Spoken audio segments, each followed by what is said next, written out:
What's going on, everybody? CaptainRoBear and crew here for the return of Stormforge, episode 32. We're back. We have Six with us. Sam couldn't make it, so Six is here with us instead. I'm Banana. Banana. Okay, no man, Six isn't with us. This is Banana. I'm Banana Tip. Oh my god. I'm very lost. Oh yeah, you can't see that. I don't get it. Sorry, it'll show up on the streamer here in a minute. And then you'll laugh. Welcome, everyone. It is good to be back and playing D&D. Instead of just talking about it. It is. Yeah. That's all we did for 3 days. 4 days. And a real true return to D&D on top of it, with the conversion of all of our characters back to proper RoBear E. I love it. Yeah. Feels good. We're still decked out, but in a D&D fashion. We are maxed out heroic 5e characters. That's how we like it over here. I'm ready to use a new degree of buggy bullshit. It's gonna be wonderful. Yes. Who's got big announcements they want to let the community know about before we get into the thick of it?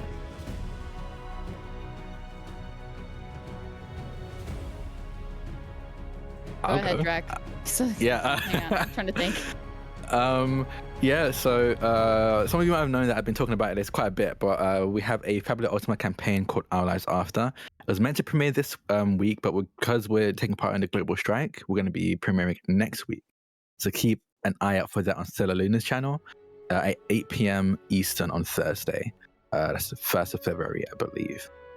We have a bunch of really cool sponsors who helped us do very cool things for this, like character art.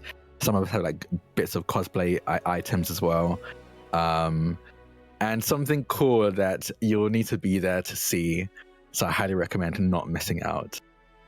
It's going to be, for the most part, a bi-weekly campaign. So every 2 weeks is going to be an episode's going to air.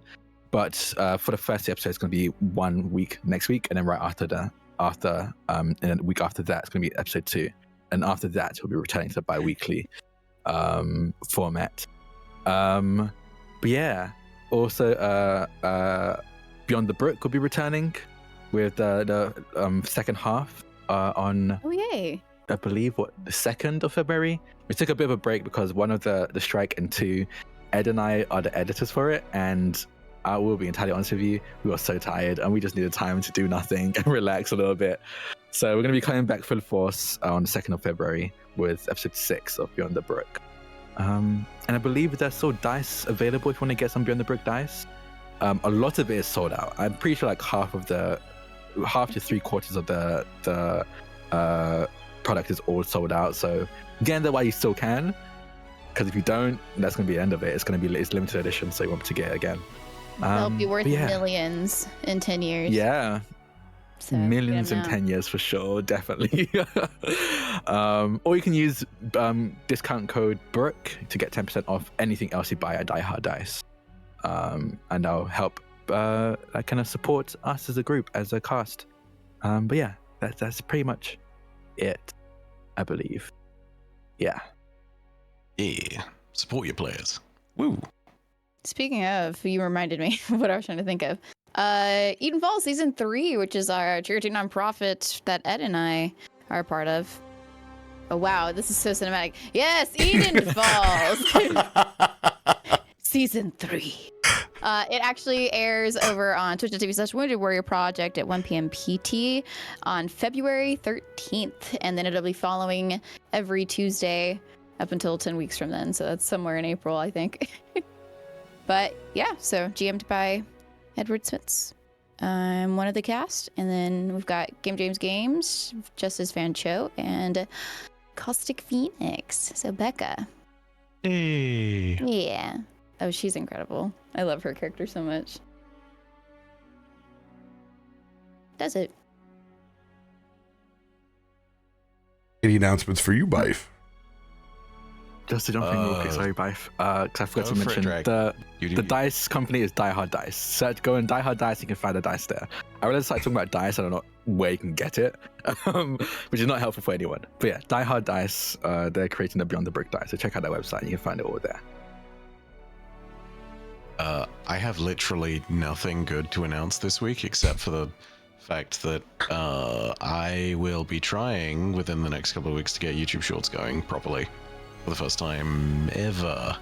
I've been doing the workshopping on workflow and a bunch of other stuff, and I'm meeting with my editor soon, and I have a fun concept for Shorts, which is instead of just stripping things out of my videos already and then refurbishing them, which works for a format like, say, a long-form campaign, but not necessarily for me where I do specific topics.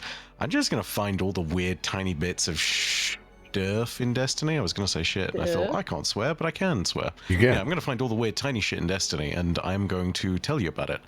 And I'm going to show you around the actual game itself and do bespoke shorts instead of just the stuff that would have been ripped out of my videos and wouldn't have looked good compared to something that's like actually telling a story. So yeah, we're gonna have fun doing that. It's gonna be great. That's awesome. Now I will be able to have my short form of people explaining to me how they've seen Bigfoot in their forest and the next flying saucer, and then I'll get Bife. Timeline bless, my friend. Timeline bless. Bife to Bigfoot pipeline. Let's go. I love this one. Subscribe to it. Oh, Bigfoot Illuminati. You see, the real story behind this is one that they'll never tell you. You see the Bigfoot aluminium. It's like, aluminium. British of you. oh. Did I stutter? Illuminati. Illuminati. This is how I get my nephews into your gosh. content. The big and the Bigfoot. Illuminati. By the way, we got them Bigfoot plushies now. They're Oh. Uncle Rose has sold them on the our favorite interdimensional beings that live out by the lake. Get them started on cryptids early. That way they know when to run if things truly go bad. 100%. Yeah, it's a fun and exciting stuff over here on the channel this week. Playing some more BG3. Each time that I carve out time to stream it, I actually make progress, so it's great. It's a 2-for-1. Yeah, enjoying it. You haven't finished it. Well, Neither. obviously, There's so I many guess Sam games. hasn't either, yeah. So many games unfinished over that on is my fair. side, and when you're like, oh, I want to play a little bit of this and a little bit of that, you just get nowhere. Yeah. When I'm unfinished. Wait, that sounded so bad. Oh, Sam, you didn't. Why have you done this? It was fun. It was perfectly fine up until you said something. It just my brain. Those words were chasing the words that came before them to stop them. Came back a changed woman after MagFest. Which, speaking of that, if you want great MagFest stories, I'll be telling all the unclassified ones while I play BG3. 4 a.m. hanging out. Yeah, there's some good ones. So yeah, keep posted to the schedule. There's a couple more things that need to go onto it, but I've literally I've got back into town 30 minutes before the stream last night, and we were able to play D&D, and then I slept, and I woke up and played D&D again today. So when I have a couple of hours to sit down and do some admin work, you guys will see some more stuff. But if you haven't, get up in the Discord, !Discord in the chat. We'll take you right over there, and you'll be able to keep up with all the madness over here.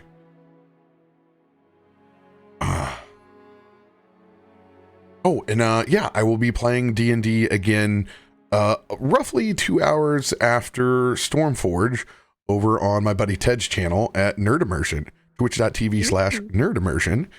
I'm playing Bronson Barley, so come enjoy. We're level 2, so I'm much more optimistic. Yes, this is my blonde dwarf. Yeah, I've seen that guy on YouTube. Hell yeah. The Lion of Leyland. Yeah. Yeah, and he's much more Gryffindor than the rest of the dwarfs that I play. So come enjoy him. But we need to pick up where we left off last time that we played.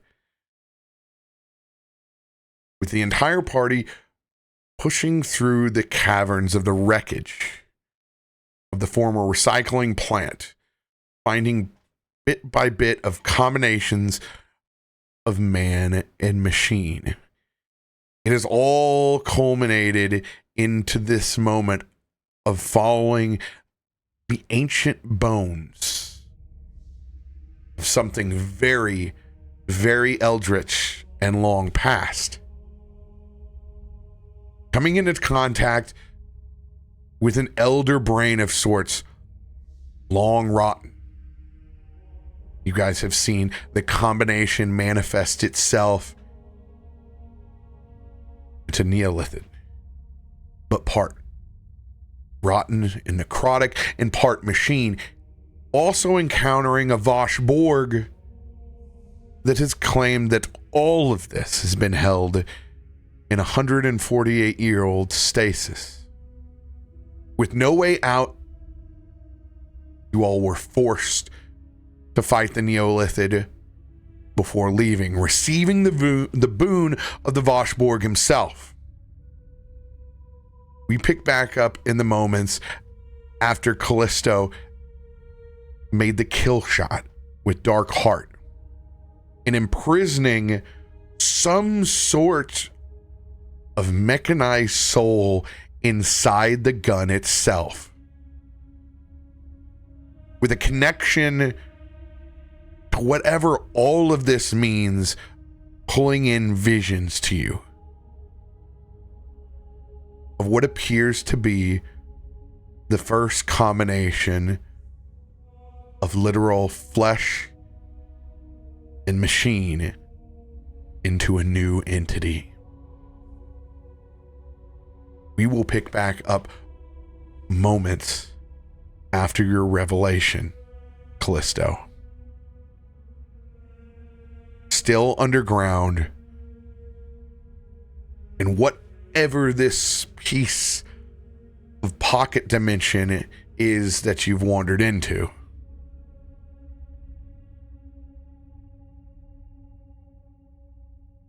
Just one, to jog my memory, but two, just to make sure I'm getting everything right. I saw a vision of several faces around me. One spot empty, which I can assume is where this entity now within my gun once was. Yes. And I can feel or put together that this is in the center of Stormforge. It is somewhere in the heart of the city. Location unknown, but it is there. As after they fire this shot, as the living nanotech is pulled into the gun, Kallisto sees all of this and very quickly drops the gun and steps a few paces back. Okay.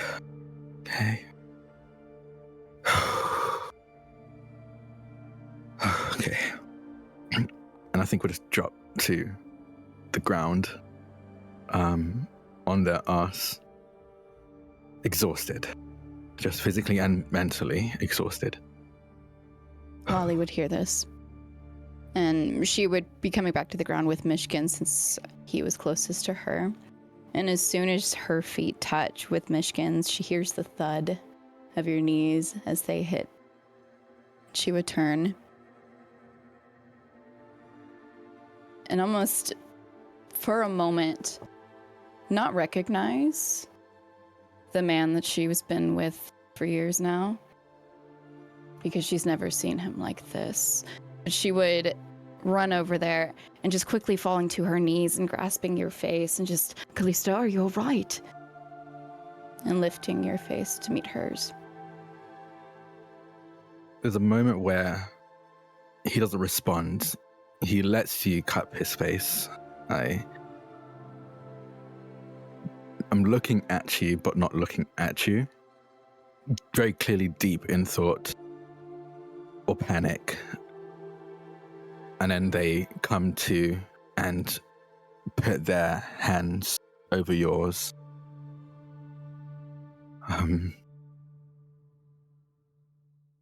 Something's very wrong. I think this is so much more than we thought. That is so much more than I thought, as I gesture to the gun on the ground.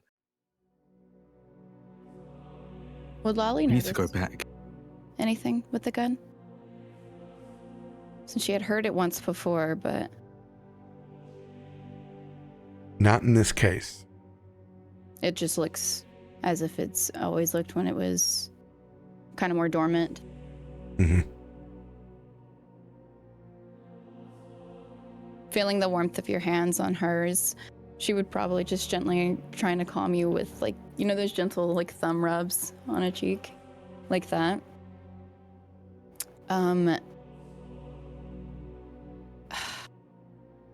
Sucks not knowing what stuff I have. Yeah, she would probably sit there comforting you for a bit and just letting you talk, not interrupting, just listening. I don't understand. It showed me something. The gun. I don't know if it's the gun You or shot it, or another afterwards. Right after I shot it, and that thing, whatever, the silent gear, I don't know what it was. The thing inside the Neolithid was drawn into the gun. It showed me something, a place. I think it's in Stormforge. What makes you think that? We know Stormforge. We thought we did. Well, what do you think it is? I don't know. I don't know. What do you But- think it is? Like, what did it look like? Whatever that thing was, the thing that attacked you and Myshkin in the plant, the thing that was inside that Neolithid. More of those, but maybe worse.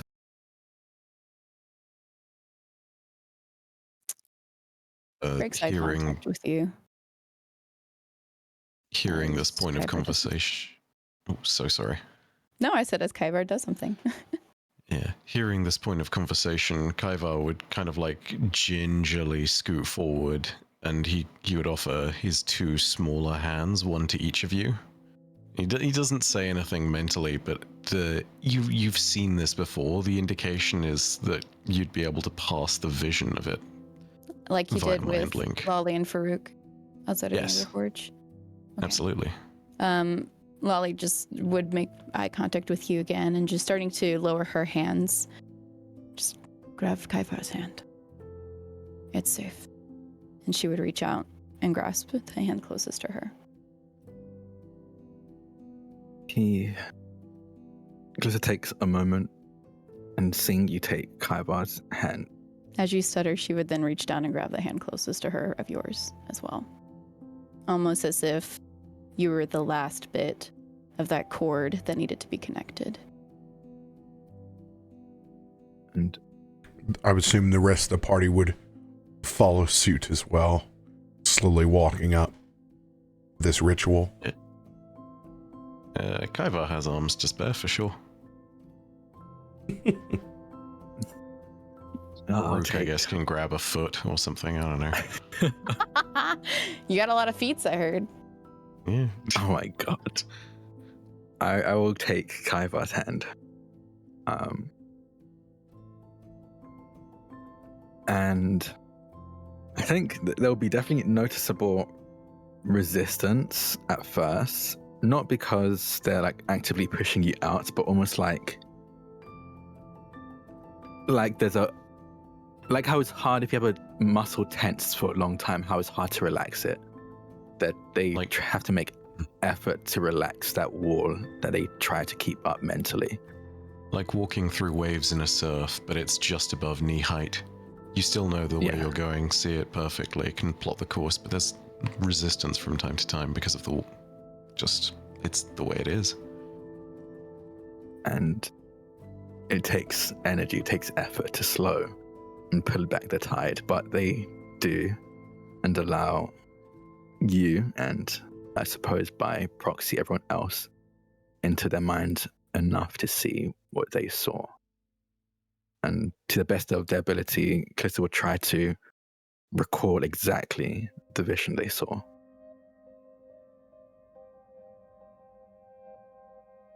Go ahead and roll a history with advantage.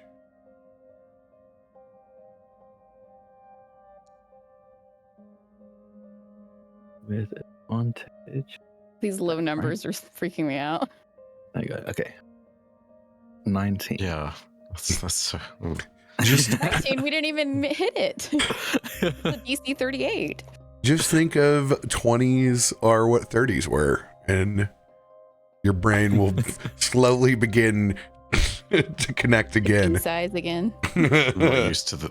I'm not used to it again. I need to go back to the old campaigns of old D&D where Asher was rolling like 40s on Arcana checks and I was rolling 30s on stealth checks. And all the campaigns had some ridiculous nonsense. You're able to recall the vision in its entirety.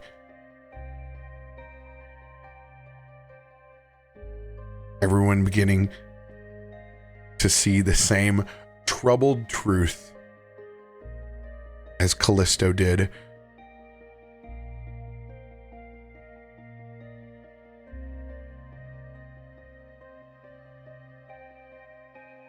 We need to get back to Stormforge. Do I feel something or see something with this vision? Or this location? I feel something, do you mean? Does anything feel either, I don't know, like, does it give me a sense of unease? Is it familiar? Have I seen it or something like it? The application of there being what seems to be a separate organization within the Voshborg and the Silent Gear that have begun to work together in a creation of a new being or entity would be unsettling for most. Okay. Could I potentially try and either perceive or investigate within this recollection something that would resemble the Silent Gear or showcase an attachment from the or does it look like a Voshborg location? You are unable to identify this location. It has no resemblance to anything you have ever visited or been to. Gotcha.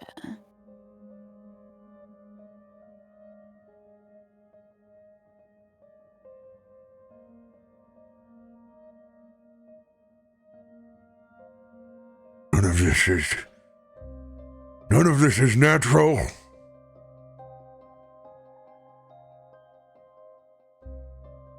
We need to get back.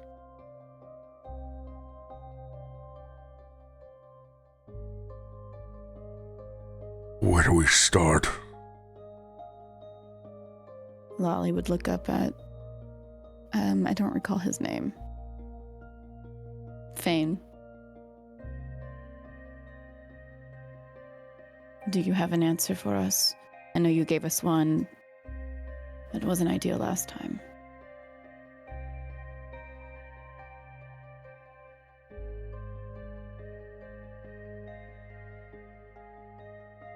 Fane hasn't seen this vision. He has not linked up. Oh, I meant just to get out of here. yeah. Since last time he told us we just can't. Everything really else.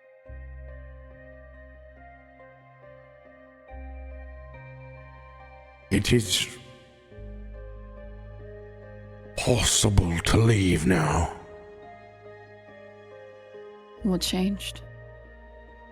We did. Precisely. When you all received the blessing of the Voshborg, you may now walk in between these times, immune to the aging process.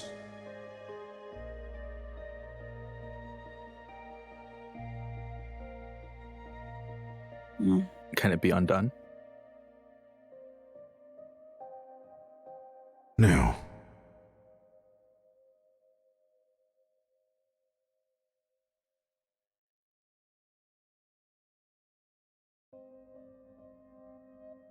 As long as I get to go back. Fine. Molly looks at you. Just puts her arm kind of like around the small of your back to comfort. And looking at everybody else, well, do we want to try to leave? I don't know any other reason to stay here.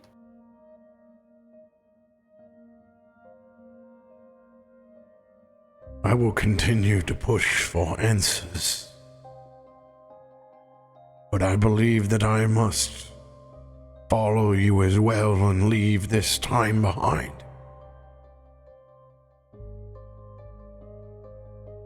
Whatever is happening inside Stormforge is of grave concern to us all.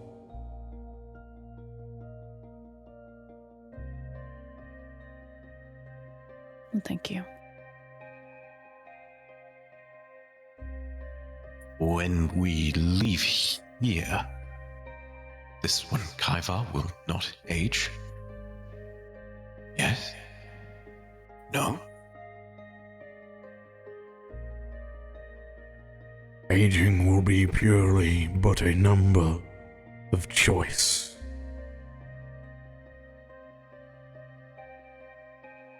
You see Kaivar start to shrink. Mentally and physically. It's odd because at first you realize that the static that's been building up in the background has always sort of been there, and it retreats slightly.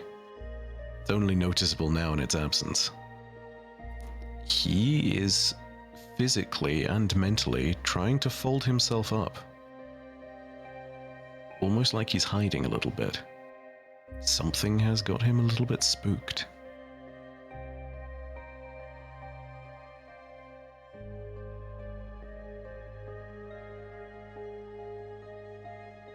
We should get going.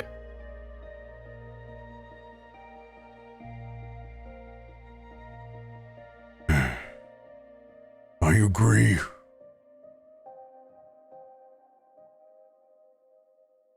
I agree. We need to find the source of all of this.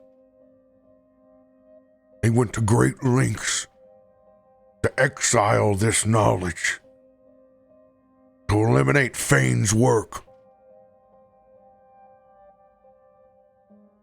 There is a greater evil inside of Stormforge that is left unchecked, unbalanced.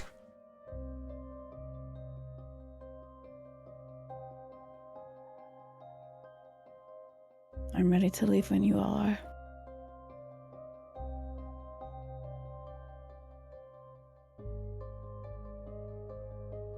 I would believe that Myshkin would probably naturally be a bit quiet as usual, coming to the brink of death once again. But also probably very curious for his old friend that has gone missing.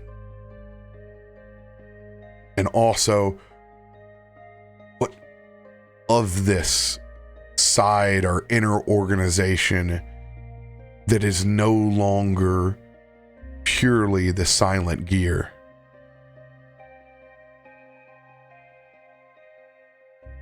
He would be very interested as well with moving on to the next piece.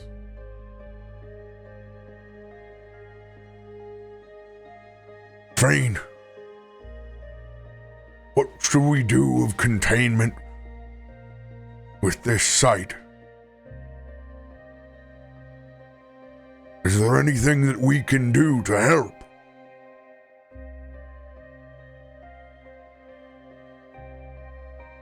I have been maintaining the concentration to extract all the knowledge from this ancient being possible. But now it has become more of a detriment than anything else. As we have all seen, they have tried to end the research here and weaponize it for their own. When we leave, I will shut the metaphorical door.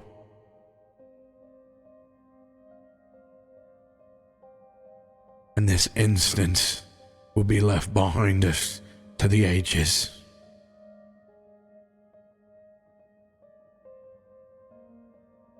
When you guys exit this part of the crash site that is the skeletal structure to this ancient eldritch being and everything that it contains will cease to exist on the timeline.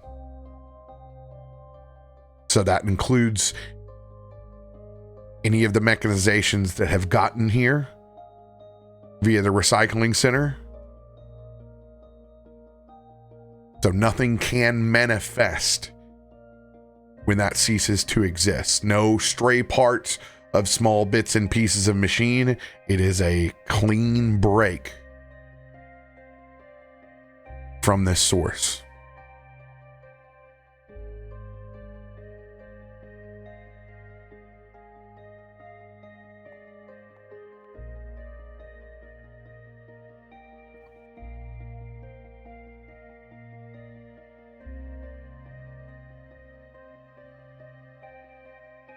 Is there anything else that you guys want to do before you exit? Ivar starts to tense. Considers something for a second.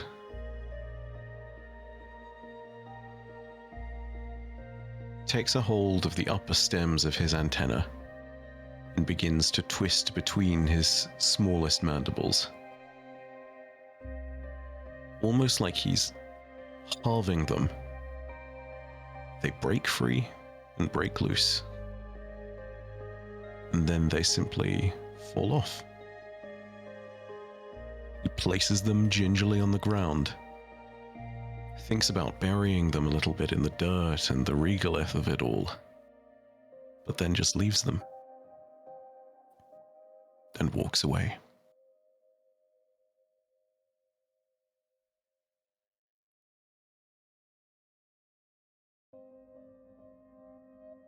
I believe everyone can roll a perception check on Ivar falling apart, if you would like to.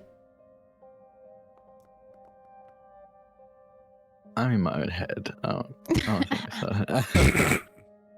Yeah. Seeing this as you begin to walk away. And feeling your hesitation of you just doing anything right now, Kallisto.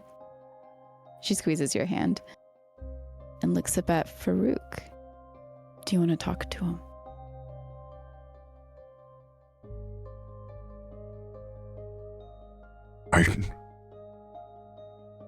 I hope that this blessing... I don't know where to start. Let's both of us. Ivar! Ivar! Yes. Oh, yes. Are you okay? Context, Kaivar's not leaving the group. He's walking away from the antenna. He's not. Yeah, which is not normal for us. We're concerned. Okay, all right. I don't. We're falling apart. I thought you'd misinterpreted it as he is walking away and leaving, and he will never return. No. No, we look at it like our friend is sad, and we want to be full friend. I did not bury my arm in this cavern. I'm not leaving. I just buried my arm.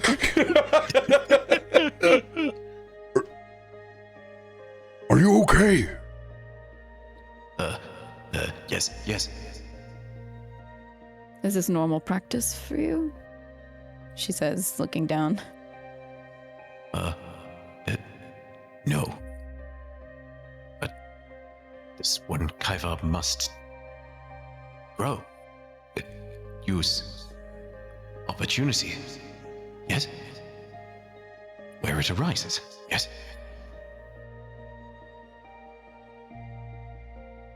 Are you following Farouk? I'm not sure if I am or not. No. All will be clear. In time. Yes? That's usually the test of time. But if you're well and ready to move on, then I think we can. If you are fine, I am fine.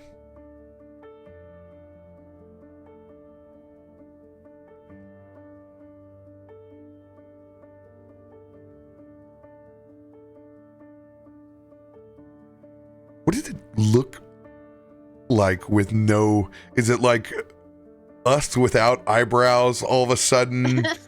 Like, do you carry yourself differently? Is this part of that tucking, like that tucking in a little bit? Do you appear that like you are sheepish in a way where we're worried that you may be sick or hurt?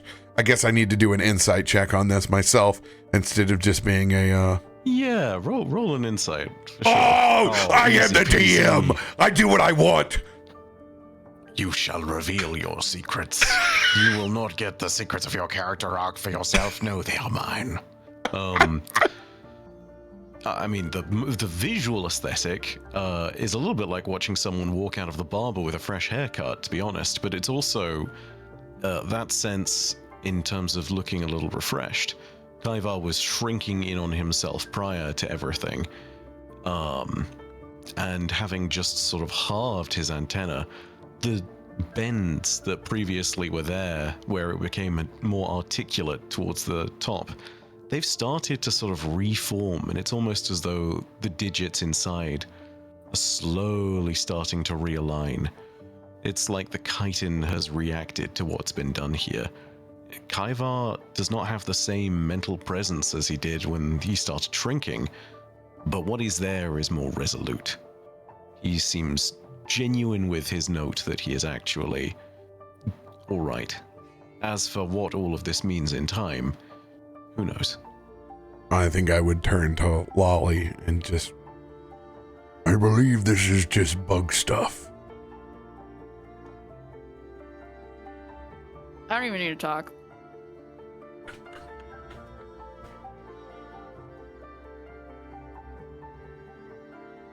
In seat.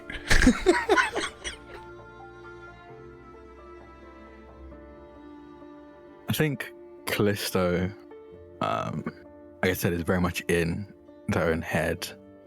Doesn't really... They see this interaction, but they don't really engage in it. Their focus is on the pistol on the ground, Dark Heart. And after hearing Thane and understanding what Thane said, that anything left here will be cut off, that it will be no longer on our timeline, no longer a risk or a danger. There's a moment where Kallisto considers leaving Dark Heart here as well, and whatever the entity it absorbed here as well. It's the job of a warden to securely deal with cursed and dangerous items, and this isn't anything different.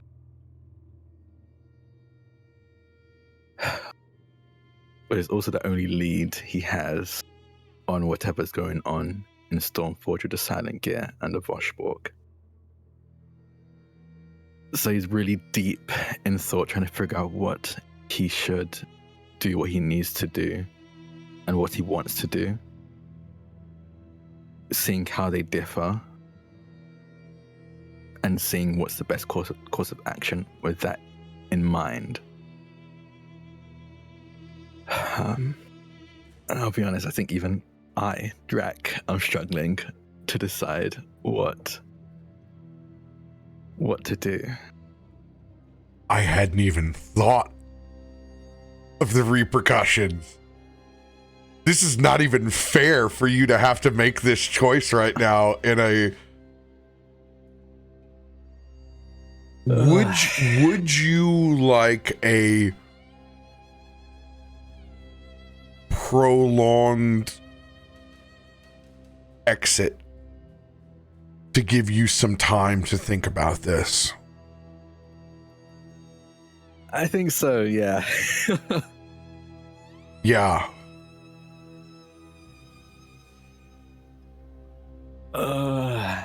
So, yeah.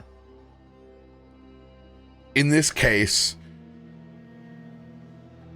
I believe it is going to be a bit of a walk back out of the cavern for us to get probably back to just a campsite in the original cavern opening, like right before we take our ropes back up.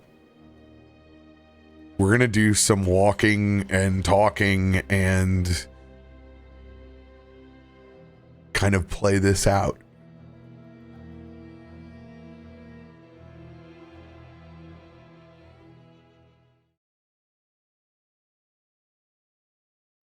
Lolly, I would have you roll an insight in this case. All right. On your partner.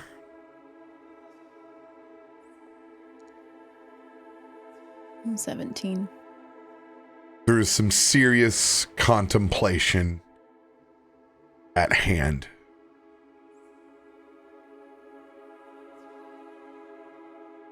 Okay. Yeah, going through this walk with the group, whether it be bits of broken up chatter here and there, some filled with little giggles and jokes, and others just with silence and that thickness between them in the air. She would notice the quietness of Kallisto and how he's not carrying himself the way that he usually does. And I assume probably while they're holding hands, she would just kind of lean into him as they're walking. You're thinking a lot.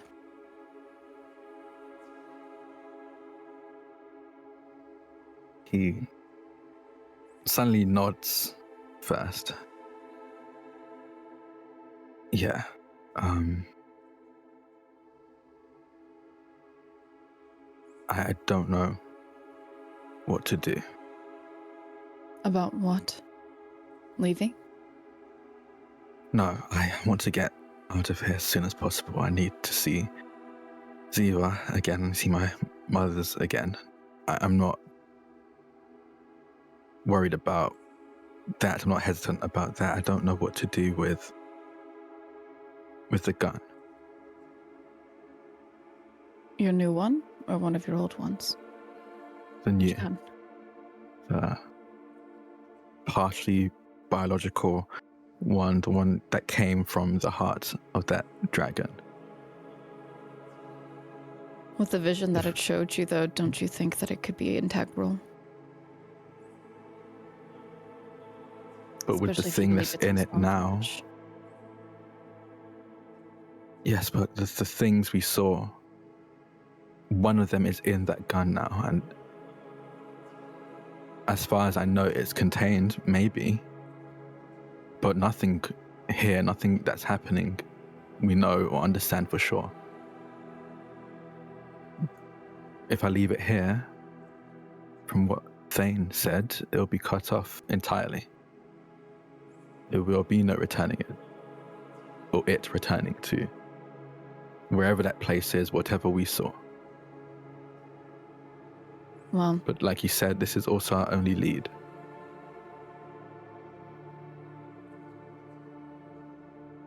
I need you to think of the situation not as Kallisto, but as a warden. What would you do?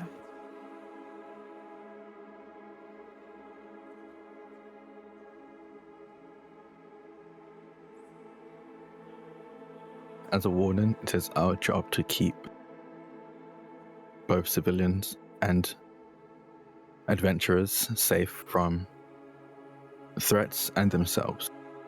Do you feel that That this gun is a includes- threat to them? Or yourself?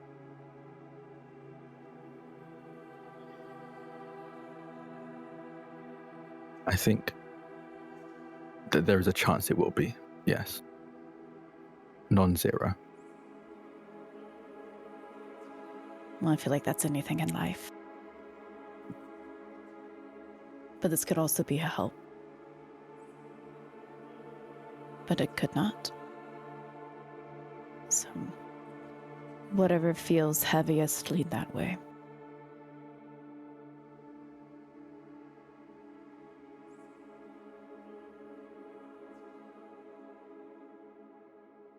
I don't have long to make a decision anyway, so I'll come to one. I just need to think. I'll leave you to your think.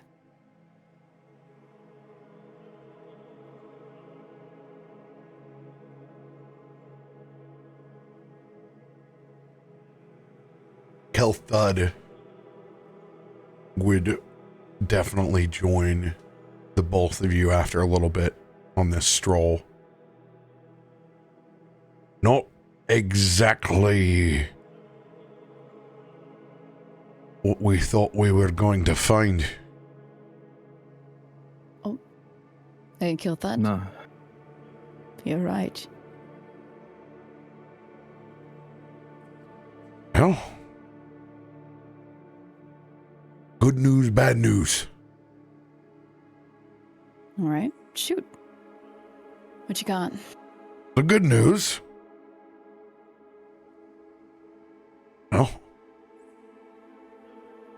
you get to live as long as this old dwarf.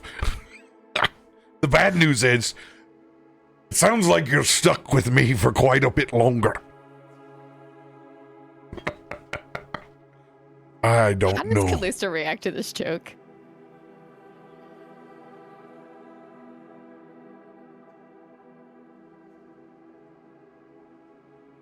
You're muted.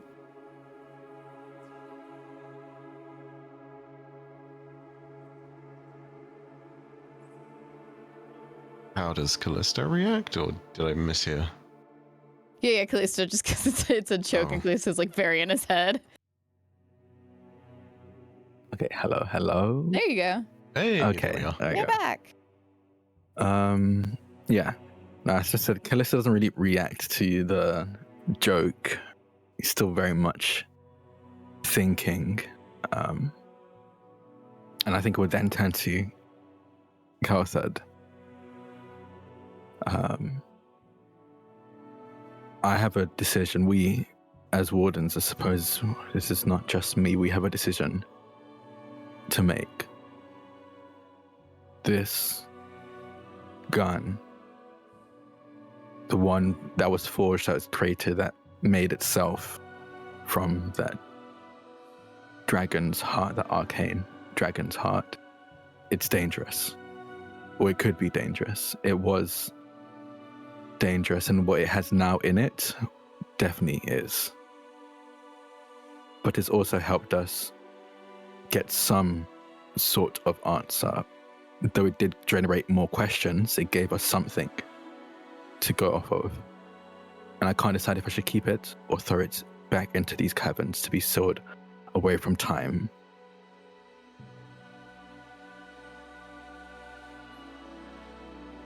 Now I understand. That face you've been making.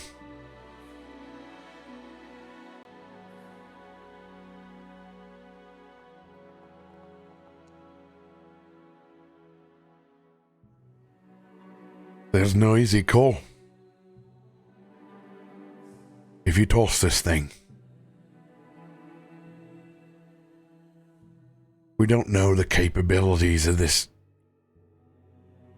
new creation. We assume that it's stuck and it's away from us. We've seen things manifest from the past. we bring this thing with us, we're the responsible ones for bringing it into the world. Yet it may be our only connection to be able to find these new entities.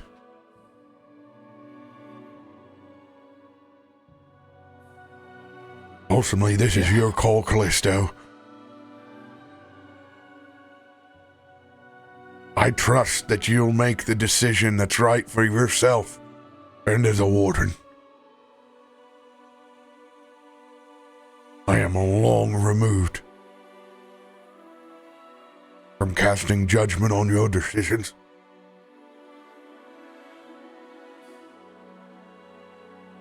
Your insight is a lot. And we thank you. Thank you. This world is a safer place because of both of you. Whatever happens, your decision was made with the utmost thought and content for this world. Whatever you need, I am here. Even if it is just a snack. He pulls out some beef jerky because it's a long walk. And snacks are She important. kind of reaches next to her and puts her hand out. Well, you're gonna share, right? Of course.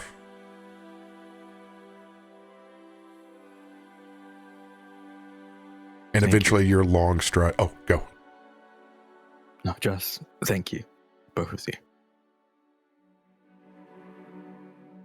Your long legs and strides eventually put him to shame as he has to kind of walk with an extra bit of brisk pace. I feel like To keep Lolly up. would kind of pick on him and like widen her steps a little bit. You know you can just Come on. fly, and the fact that you choose to walk for your steps is what really gets me. It helps me stay in stride with Kallisto. If I think I have long legs, they'll be long. Guess I would be twice as wide if I could just hover around too.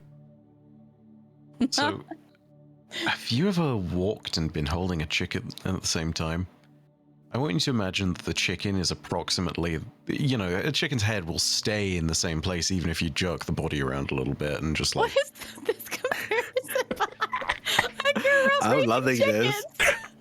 I want to see where I this is want you to going. imagine the chicken's head stays roughly in the same position. So does Kaivar's as he's following Kelthud at the sniff of that jerky. You know, it's just like this persistent. You know, it's like a question mark next to an NPC that's got a quest for you, except it's Kaivar's head, just roughly in the same proximity as he's walking next to Kelthud and has just kind of appeared next to him. He's just like sniffing the air for the jerky and sort of. Please looking click E to expectantly. interact. Ah. I'm gonna roll a perception check. The sea chicken Kaivar. We call him Shikaivar.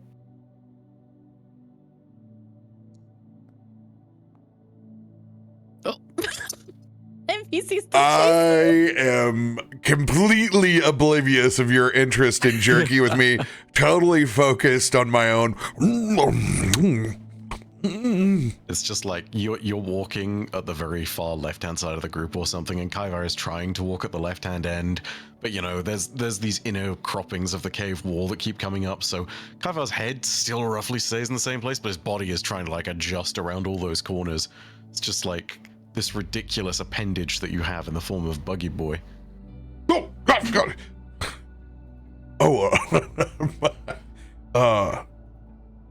Would you like some as well?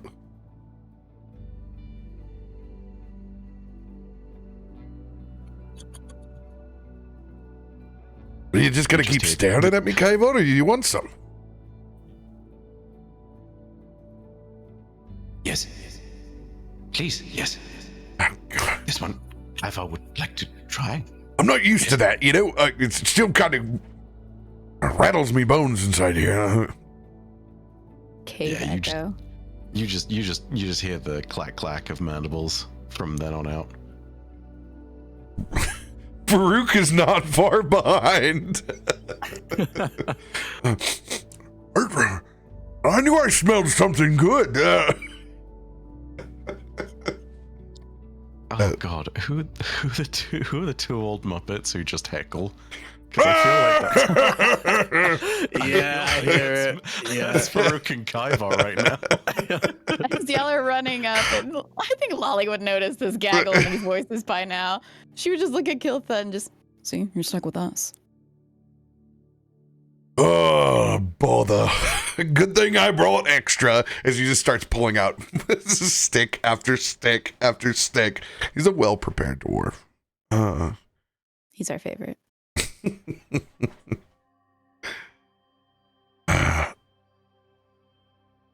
Farouk will take a bite and turn back and look for his buddy Myshkin, who's been awful quiet.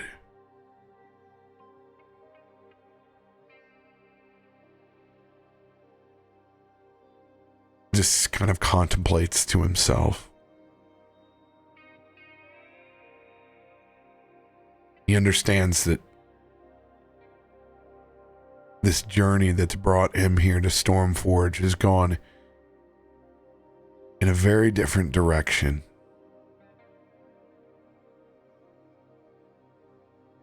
He hoped that he finds his friend. And then it's not one more tragic twist in what seems like a long, hard life. But he lets him keep to his quiet, as he knows that usually he withdraws himself a bit after these harrowing times. He usually needs to take a bit of time for himself and process after that level of combat.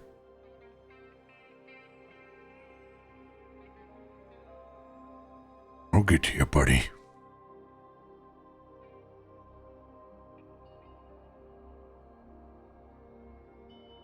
As you guys continue to push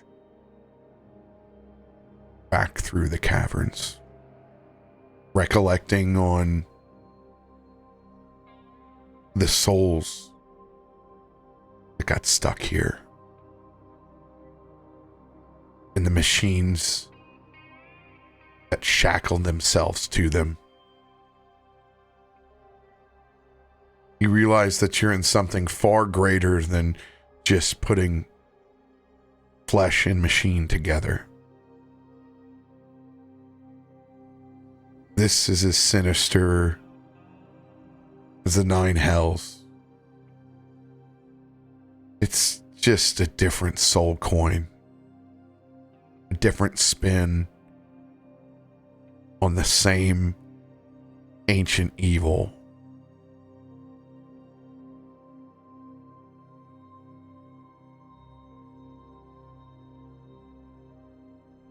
You guys begin to walk up those tunnels using your light cantrips, any available sources, every bit and piece of bioluminescence, a reminder of what you've gone through to get here. You notice the tadpoles swimming about and the sheer amount of them.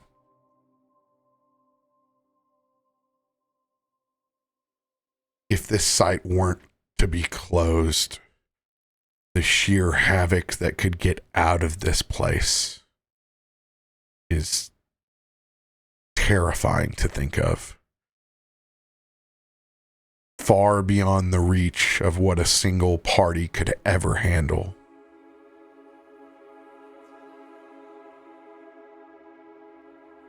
These thoughts lay heavy on you. And Kallisto, it doesn't get any easier each quarter mile you walk. Luckily, there are no barriers left. There are no combats to encounter. Only you and your brutal thoughts. As you guys spend the better part of a day traversing back through the crash site. Question. Is it whenever we exit this cave that the timeline has already changed? We Yes. don't know the endpoint, but I'm assuming so, yeah. Fane is the gatekeeper in this case. And he is exiting with you back onto the timeline. Okay. We haven't exited yet, right? You will not exit until you reach the surface. And Fane is going to close the figurative door and seal this site. Lolly, hearing all the information from Fane and what's going to happen once we leave, especially with the mechanical things, don't Myshkin and Kallisto both have something mechanical? Or is it Kaivar? Kaivar. Would that affect them? I've got the Vox still. Okay, But then I think it was... mean, that's somewhere else, basically. Like, Yeah, I know Myshkin had his, like, Wolverine hands. yes. Stored inside Myshkin's bag of holding, if I'm not mistaken. Nothing is being left behind that isn't intentionally left behind by that user. Okay. So it's not like walking out of this, anything that was touched by those machines ceases to exist. Interesting. Thank you for clarification. No problem.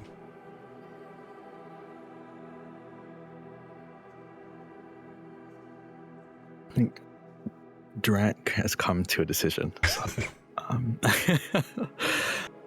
So, As- still feeling awful, but You all set Lolly's up. doing every method of nurturing to take care of you that is silent. I feel so bad right now that Ed is not a part of this conversation. Oh, I know. His RP would be so good. I am dying It means I have to do Lolly inside. weeks. the moment you said that, RoBear, I was like, oh damn, Kallisto would think about this though, about leaving this behind. It's a good thought. Yeah. One more meal inside of this place. Lolly's This- going ham. The skittering has never stopped. Getting back to this point, you're a constant reminder of what this crash site represents. But you do begin to smell Kelthud's pot. As it begins to boil, Spot. I would believe that Kelthud, on the way out, would probably be saving some of his best. What's that? Definitely a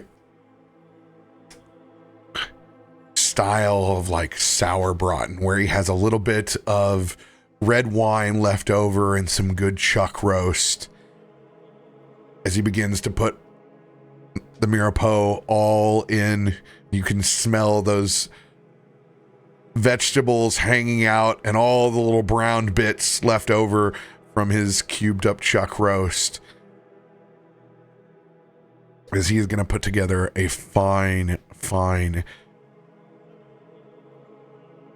stew of meat and vegetables together in this very German sauerbraten style.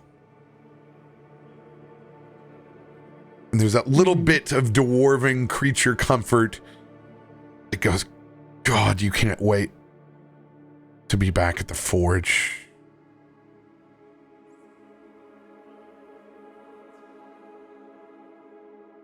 And there's just enough sourdough left over to soak it all up. A good chunk of crusty bread to be softened in the gravy.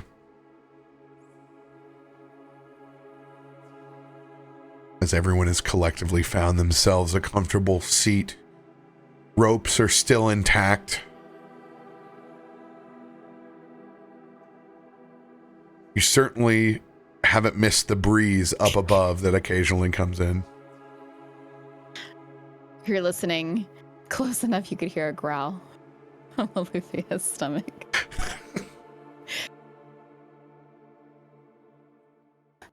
I'm very tired. And it smells good, Kilthud. Doing my job. What can I say? Is it done yet? Of course. I've just been doing a little sampling myself over here. Oh, you've been eating without us. You make it sound awful harsh.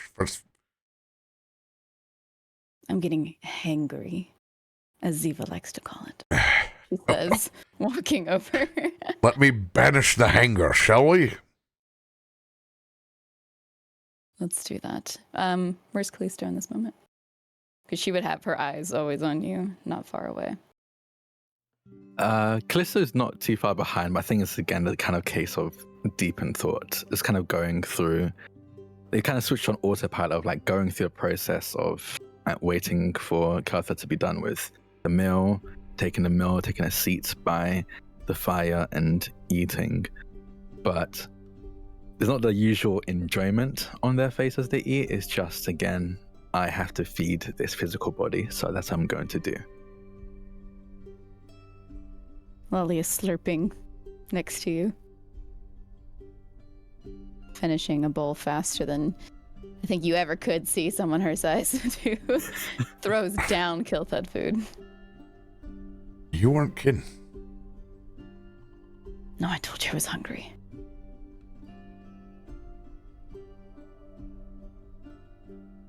How do you like it, Kallisto? Did he season it enough for you or no? Yeah. I can make him put more in.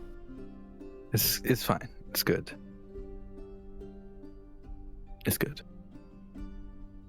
How about Kallisto? Do you need a little bit of more seasoning too? I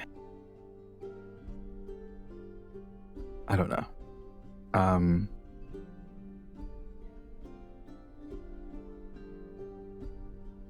I don't know. I just want to see. Our son. You need to make your decision in order for us to see our son.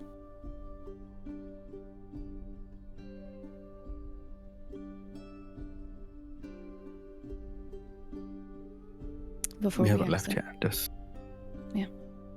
give me a moment. More. Hopefully, and she's kind of gesturing the bowl like closer toward your mouth.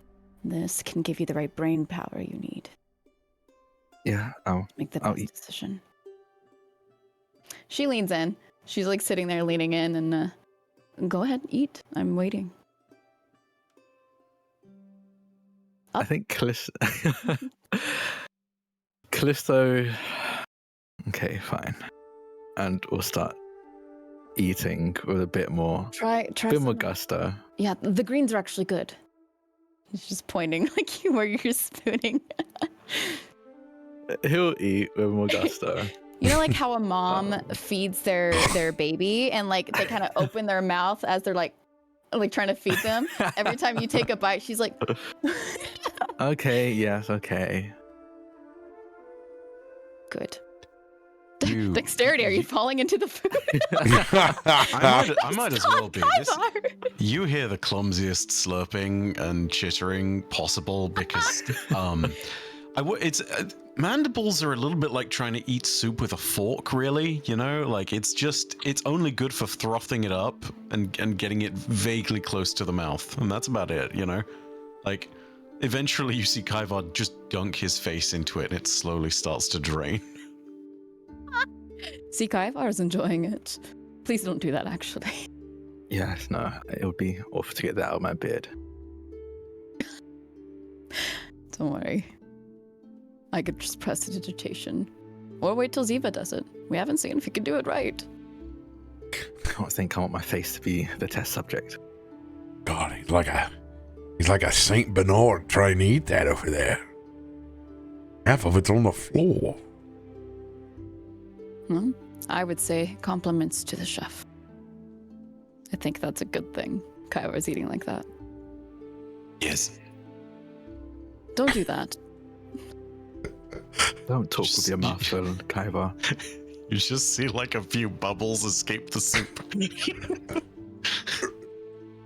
Farouk next to Kaivar, completely unfazed by the sloppiness of this. Bobbing for apples. You just soak it up with your bread, you know? That's why I keep it underneath, kind of like my beard. 2 flavor savers for 1. You don't sop it up, I will. Yeah, I think Farouk and I have different beard routines. Yeah, I think you're right.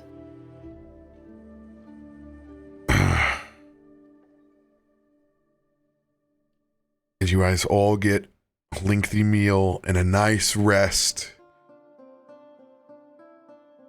being able to regain the strength from the fight with the Neolithid. No. This'll be the last night here before we forge back into the winds of winter. Enjoy the warmth that the center of the earth brings us. I know there's one of us that would love that. She looks at Myshkin, even if he doesn't make eye contact, trying to lighten whatever deep feelings he's feeling and getting no reaction. Like when somebody tells a joke and is expecting a smile, she would like half smile waiting for it and then not getting that. All right. Just kind of keep more to herself, not approaching him. He's definitely in a mood. All the men in my life are falling apart. So withdrawn. I used to be the angsty one. Ivar uses that moment to like lift his face out of the soup and just you hear the clack and drip of soup and mandible. Just it's not fun. It's not a great sound. It's just kind of like, oh, why'd you have to do that to us? You did it to him. You had to do it to him. Kelthud is actually going to walk over with a bowl to Fane. I'll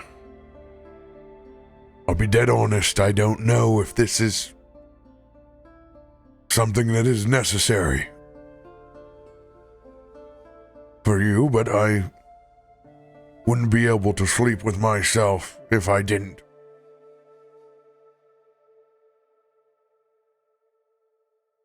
Miss Fane is going to look down at this prepared meal.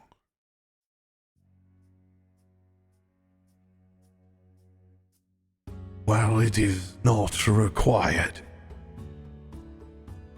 It is something that I have not experienced in a very long time. Thank you. As he will actually accept the meal.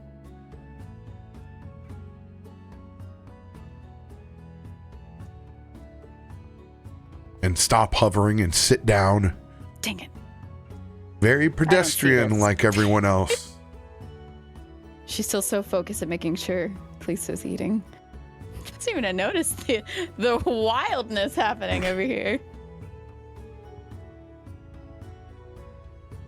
Something that an adventurer hasn't experienced. A meal with their party. A very visceral feeling from the past. If you weren't so predispositioned, you could almost see a smile come up over that face as he's lowered the rest of his covering.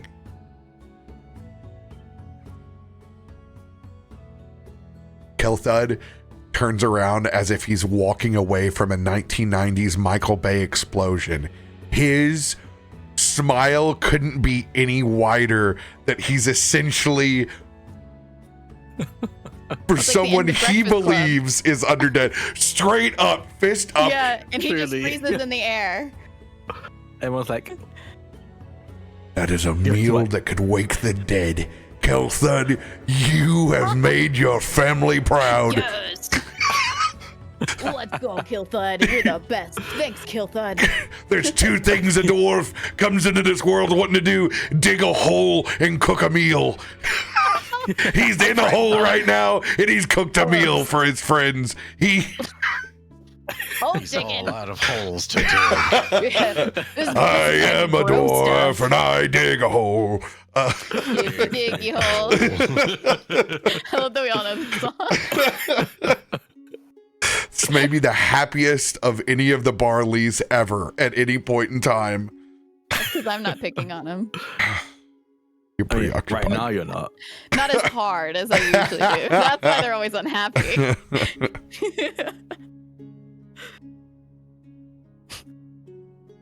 I imagine we see Myshkin over at the side, like doing like the cat pawing, being very picky with his meal, probably pushing some of the vegetables aside just to get the bits of meat and gravy out. I'm sorry, Ed. I'm making a call here.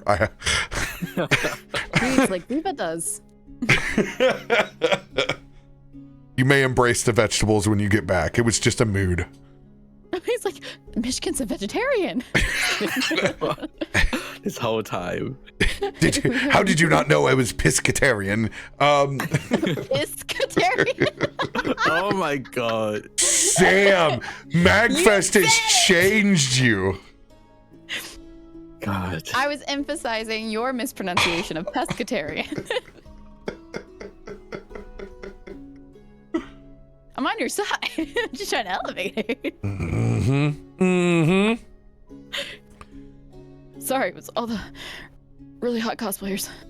If you wouldn't mind I don't know. making no more jokes about Cat's favorite meals, maybe we can nip this one in the bud. Yes.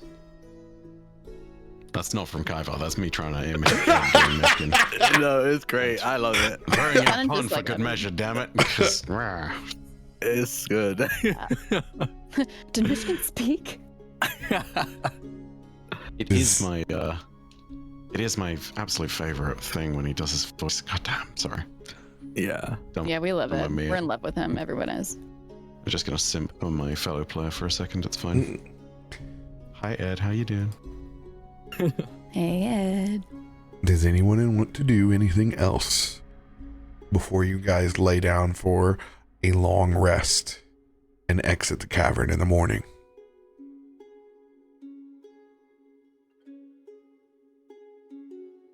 Can I do something weird?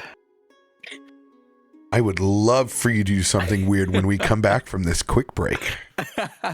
Perfect. Weird is on applause. Thank you, Drak. That's all I was waiting for. I will use the restroom real quick. I will be right back. We're going to run the only ads that will be on the channel while we're live here. You won't miss a thing, I promise. If you subscribe, then you can hear me and Bife and Drak talk about RoBear. While he's being a pescatarian. Oh my god. God. I'm leaving to get a snack real quick. Goodbye. Snackatarian? Fine. I'll go do something. I feel so snacked. Snack packed. All right, go pee, RoBear. I'm gonna go take a lap. Yeah. Go get an ice pack. Going to walk outside in the cold and think about the mistakes I've made in life. Many of them from this evening.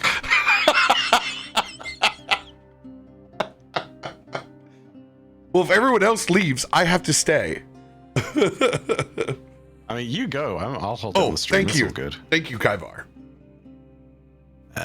Yes. How's everybody in chat doing? You know, it's wonderful, by the way, because for those of you who have actually managed to make it back to the stream past the ads, I am in a place where even though I only have one monitor with me, I can still see all of your lovely messages, and thank you for all the love.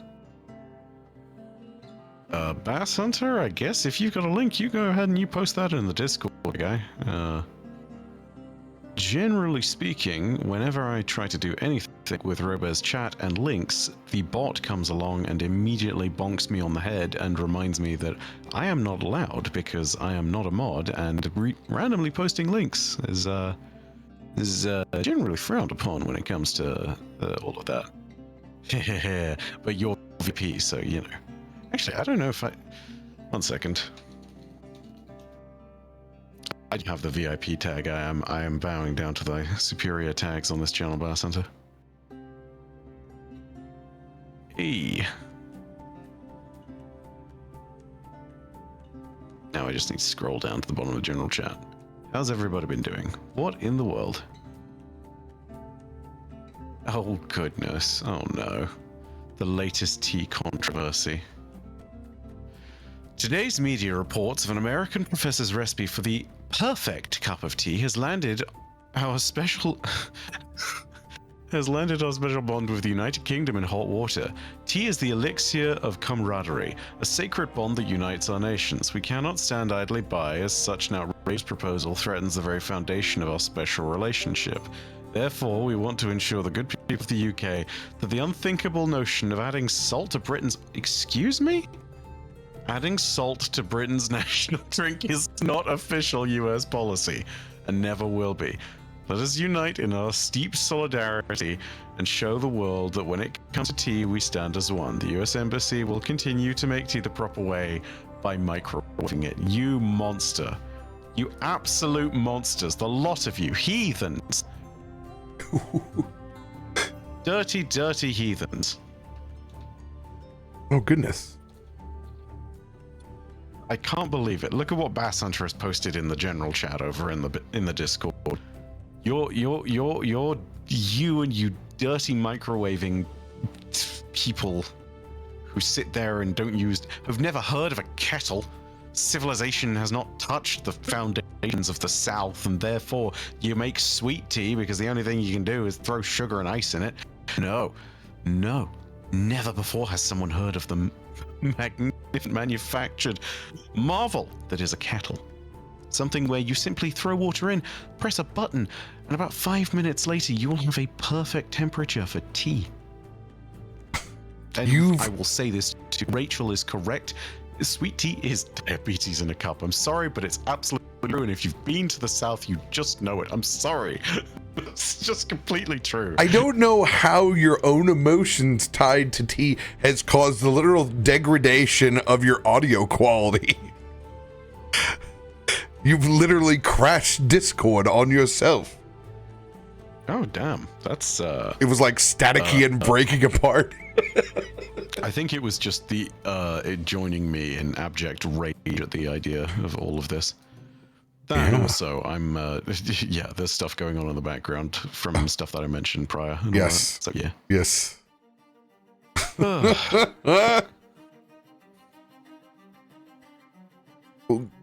good news. My mother used to make sweet tea with a kettle. We had 3 different kinds of tea when my mother was alive at all times. There was sun tea being made, there was a pitcher of sweet tea that was made, and then there was real tea.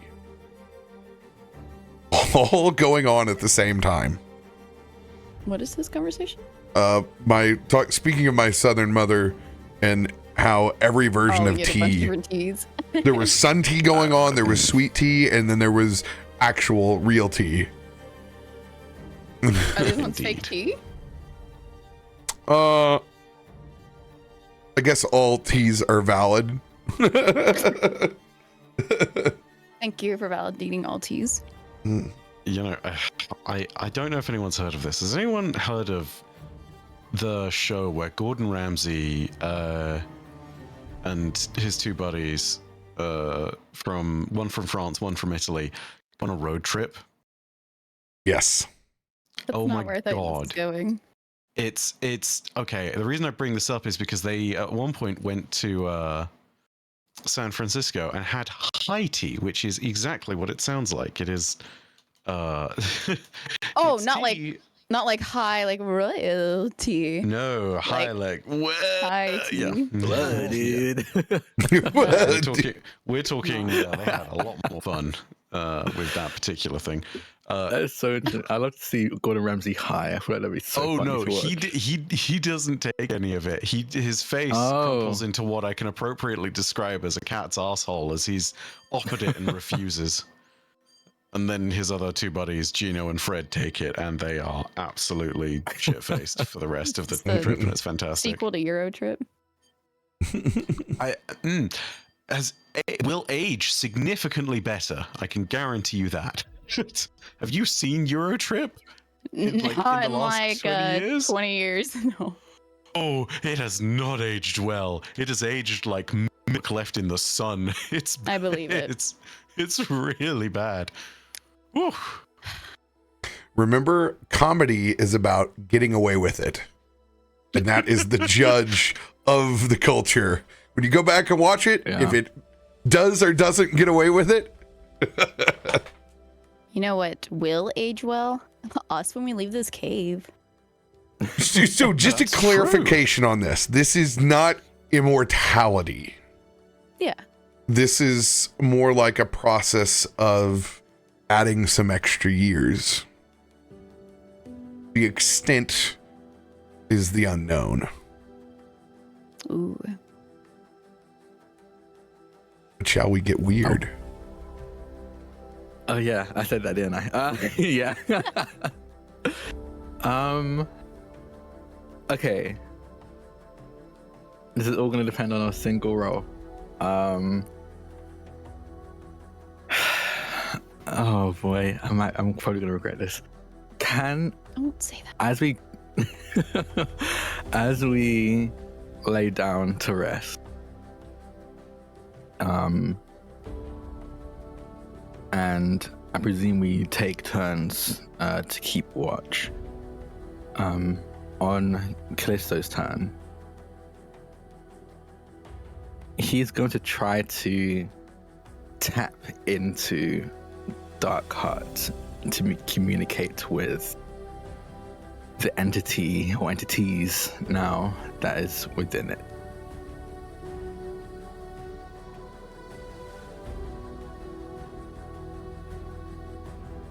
Describe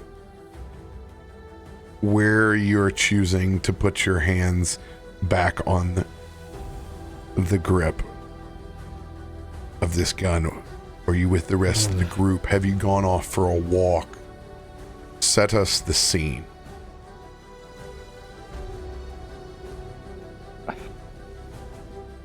Does Thane sleep? No.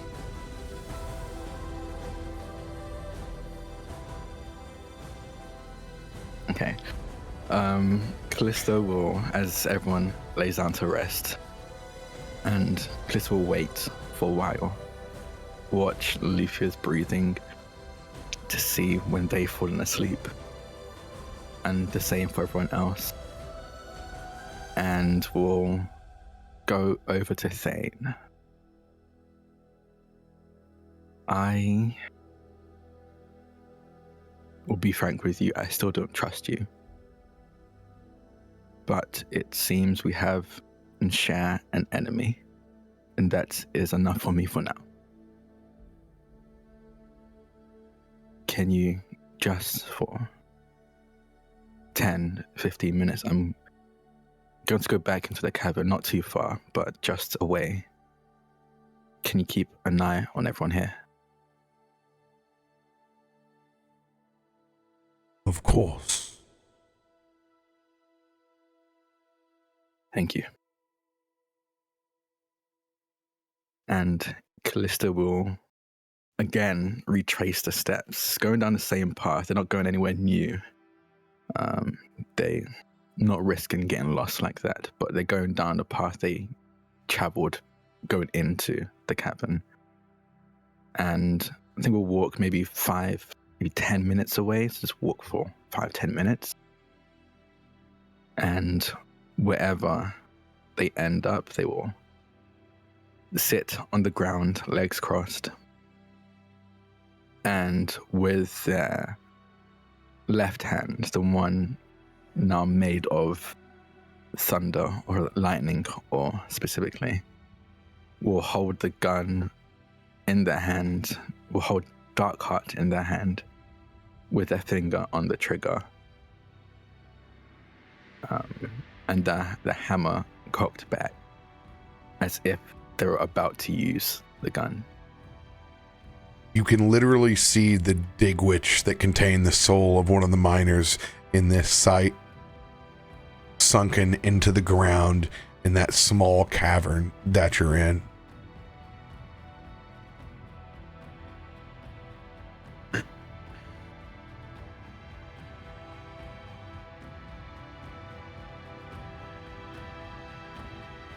You prepare, but there is no quarry to be had.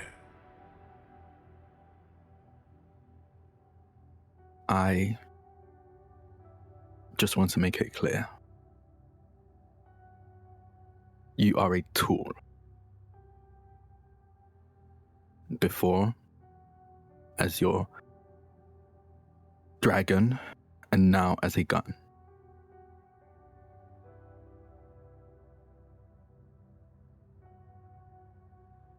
If I bring you out of this place, you'll be my tool to use, not the other way around.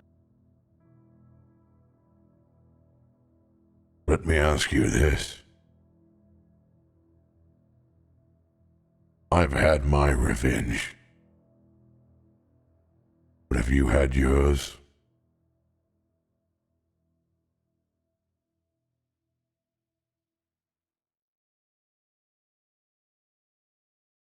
My revenge is taking down whatever is putting Stormforge in danger, because they're putting my son in danger, they're putting my wife in danger, my parents. So once they're dealt with, so will be my vengeance. It sounds like that I should be asking you.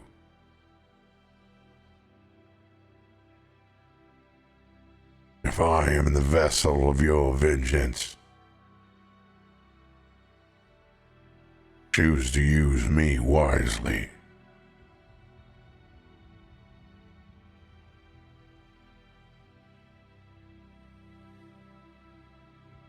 I know my way with gun. You don't need to worry.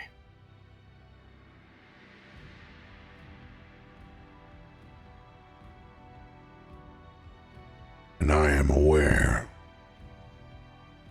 of both the power that you possess and my own. I do not wish to guide you in any of your decisions. For you led me to my quarry.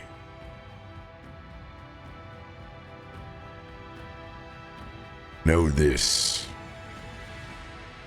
I will not influence your decisions. Nor do I care to. But you brought me back what I sought the most.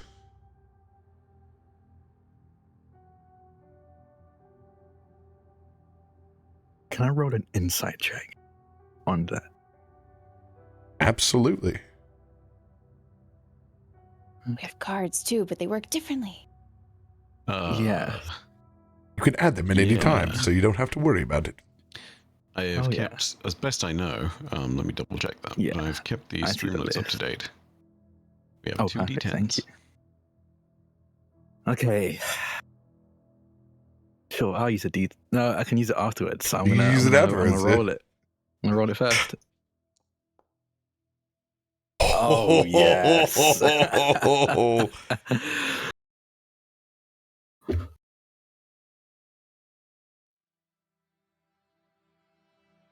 The dragon, what is left of him inside this vessel, seems incredibly content. You don't feel any of the push and pull that you did before with this weapon. It feels completed. It doesn't feel like it is a risk. It's almost as if the aura that was over it has been withdrawn. From someone who has handled probably a multitude of trapped, cursed, or hexed items, this feels like something that has been cleansed. Whatever its goal was before, whether it was the one that it has vocalized to you, it feels as though that it is complete.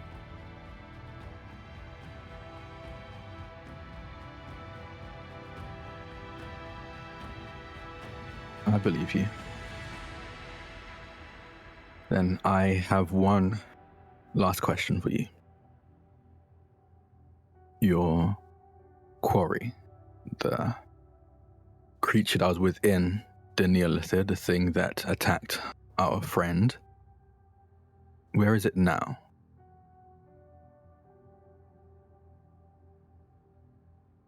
Being incredibly quiet. Will it remain that way? I certainly hope not. It deserves to explain itself before they are all gone. I will gladly be your instrument of revenge and destruction to get to that point. No one deserves what they are doing. Not even the lemurs of the Nine Hells deserve a permanent prison trapped inside of this creation of man.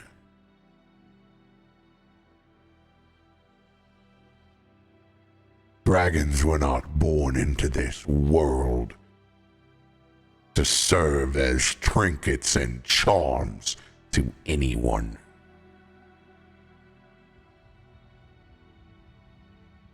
But as this is my fate, I am glad that I have fallen into the hands of someone who believes that these are abominations as much as I.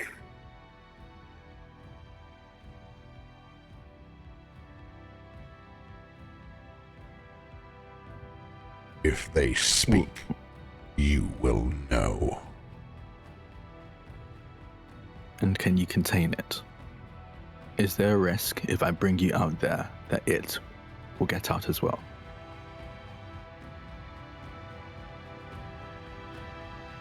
You hold the vessel. I am contained as much as they are.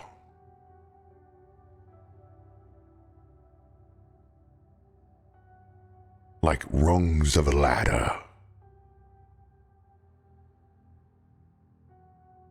You are above us. It is up to you.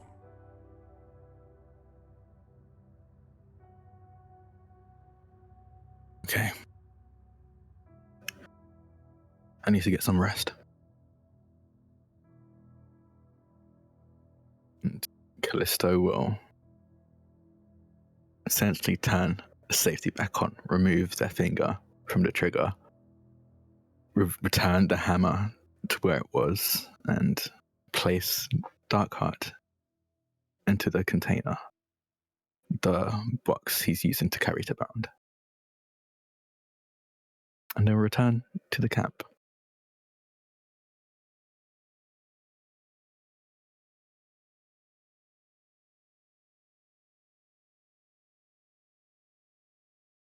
You guys will all wake up to an actual bit of sunlight pouring in from the cavern up above, and it's opening to the outside world.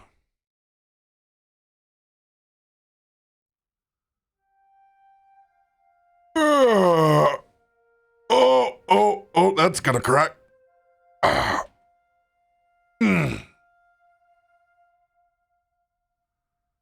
Morning, everyone.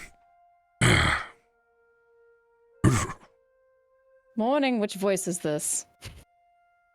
Loluphia can't tell. You sound like both Farouk and Kilpa. Really? You think I sound like that big lug in the morning? I mean, you can't really inflect your yawns that much. I resent that, okay? Well, let me hear it then. I can't do his voice. Neither can I. I think it's a Loluphia problem is what I do.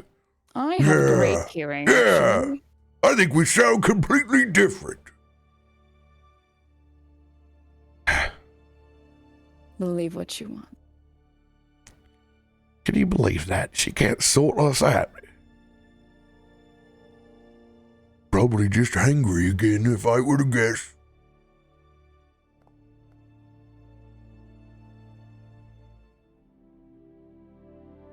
You see a buggy little Kaivar sort of unfurl a little bit, curled up, very circular like a woodlouse, sleeping quite soundly.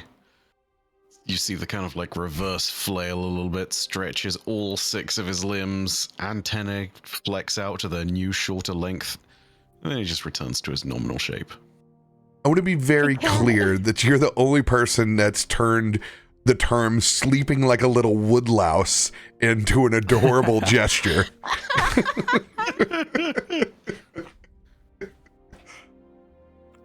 That's why I play this character. That's merch. It's weird. I just need the gif of Kaivar coming out like Rita Repulsa.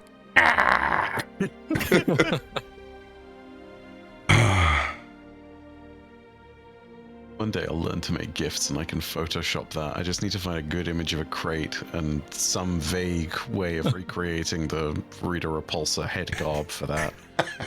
You know?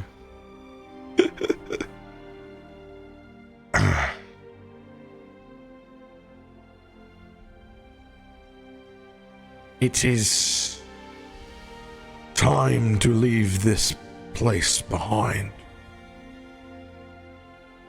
If there is anything else that you must research, now is the time.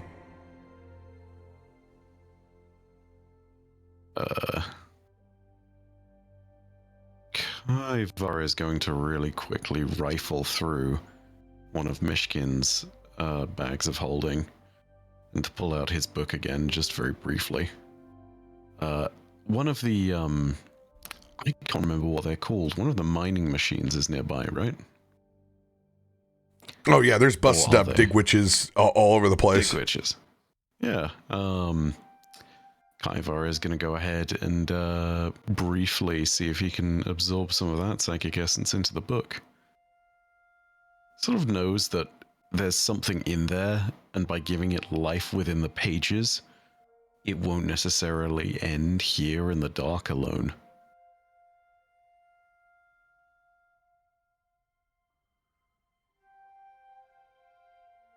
Yeah.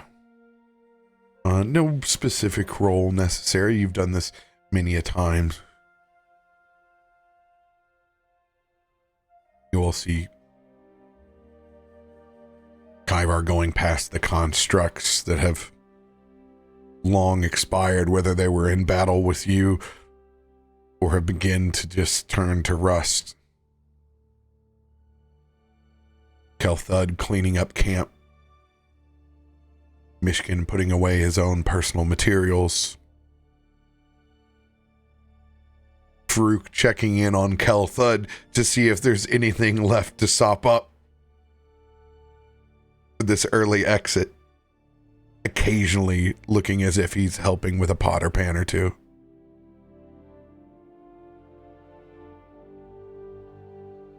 Kallisto and Lolly, what are you up to?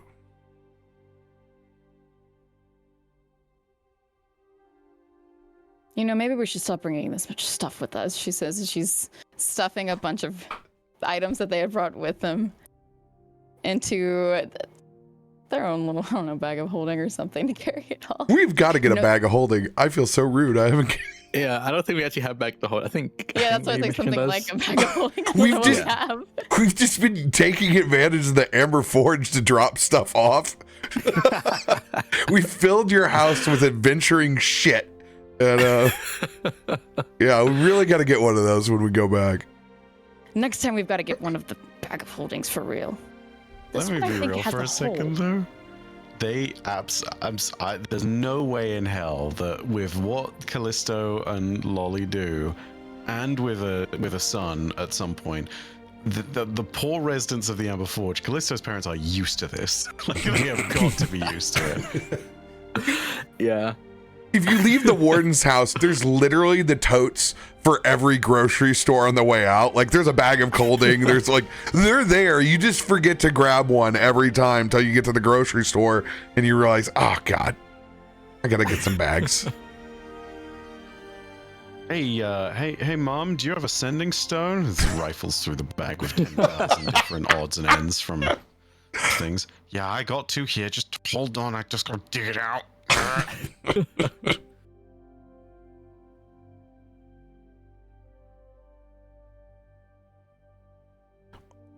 All eyes on you. Yeah.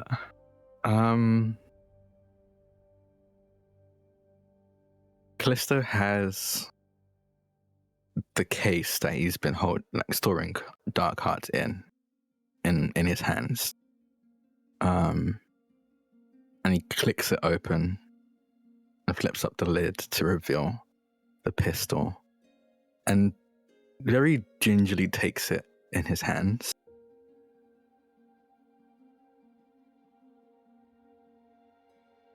And he examines it, kind of looking over it, rotating it, looking almost like he's inspecting every crook and cranny of it.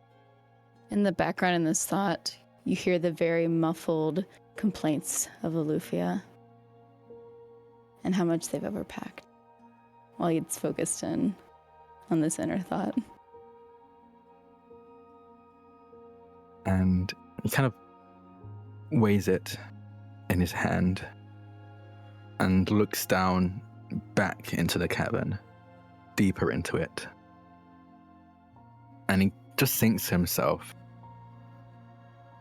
I could throw this just deep into the cavern and it'll be cut off. We won't need to worry about it at the very least. There's a chance we won't need to worry about it.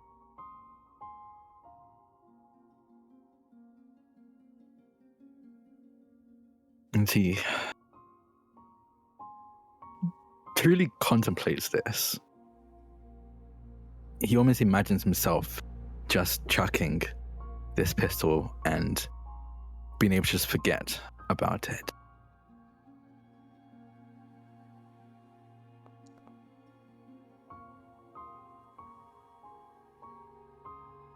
Lolly doesn't notice that you're just kind of standing there as she's complaining.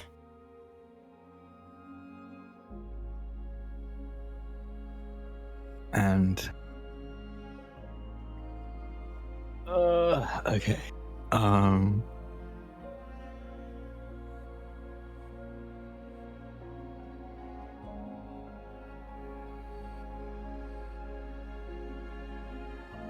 He thinks about Ziva. How excited he is every time he masters a new cantrip.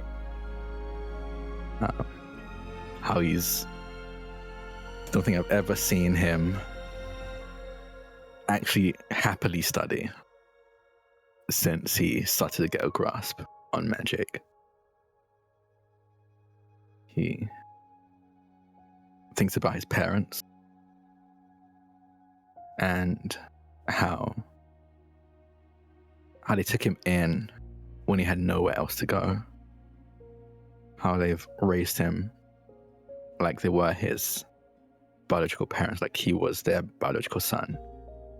Because as far as they're concerned, there's no difference.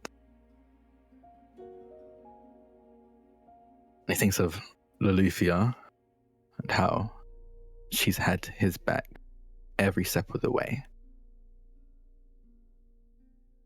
How has been his emotional and often physical support. And I think he thinks about someone he hasn't thought about in a long time.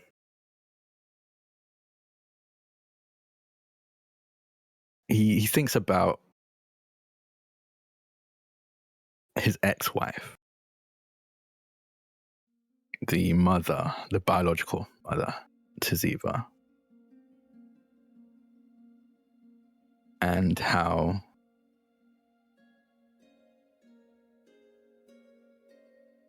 he wasn't able to do anything to stop whatever happened to her. And how he doesn't want to repeat that with his second chance at a life and love with Loluphia.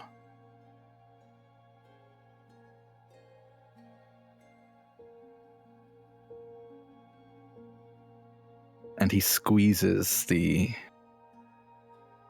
kind of handle of this gun of Dark Heart. And I think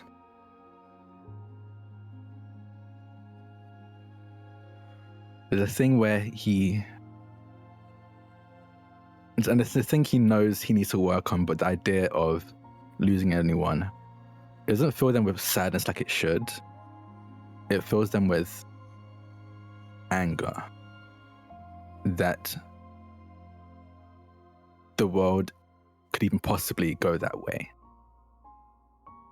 And he pushes that anger into Dark Heart. Not as a way to power it or store it or push it aside, but to warn Dark Heart that if it does anything to put that into jeopardy, it will suffer more than whatever the entity had put it through. And Kallisto will make sure of it. And as that wave of anger, that heat passes, they will take one of the holsters out of their bag, just a spare, and they'll holster Dark Heart and turn to join the rest of the group. Well, he doesn't even notice it. She's finally got this bag stuffed and has made plans to grab at least 2 bags of holding, so we each have one. And as she finishes, about the time you begin to take your steps, she just looks back. Can you help me with this? It's very heavy.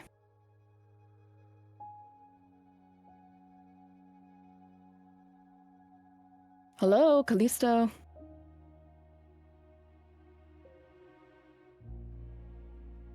Yoo-hoo. She's waving her fingers in front of your face, almost as if you can't speak, and she's trying to wake you.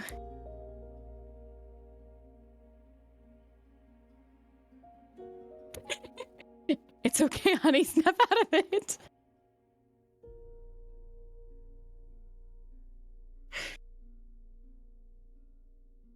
Or I don't know what's going on with Kallisto, but I'll mess with him later. Oh, he's muted. He's muted. That's why. Yes, that's why I'm talking to him. Is it working now? Yes. Okay. I just thought he was really milking the moment, and No, yeah, please. That's why I'm cracking up. I'm like, come on. I might just stop for some stops reason. concentrating on hypnotic pattern and releases Kallisto. Yeah, sorry, I was just very deep in thought. Yeah, Oh, no, I can snapped out of help. it. Thank you. And I think he's still not fully here, but more here than he's been since the idea, the thoughts, the conundrum came to mind as he helps pack the rest of our stuff.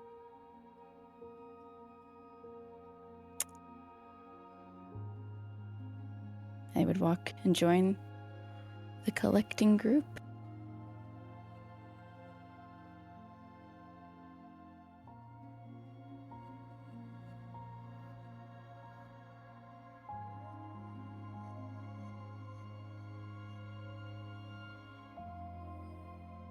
Have you collected your affairs? I think so. Yeah. Kaiba? Myshkin?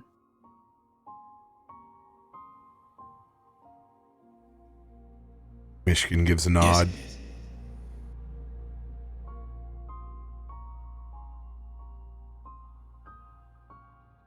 It is time for a new quest.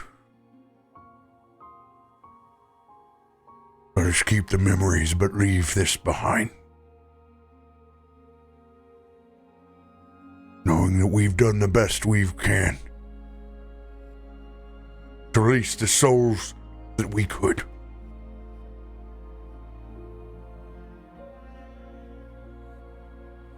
Faroük will remove another one of his feathers as Faroük flies back down into the cavern and lands over on his arm as he sits down with a knee and just contemplates and thinks about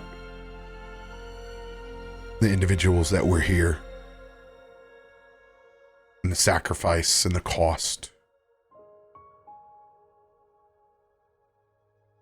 and thanking his ancestors for those that he knows in his heart they've helped walk and cross over since his friends have gotten here.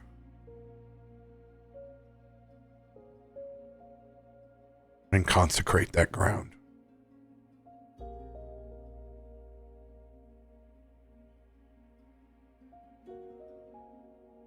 I will begin my own ceremony as well.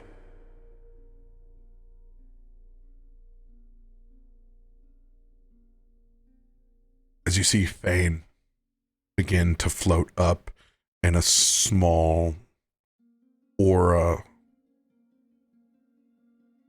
purple emanating, swirling around his body.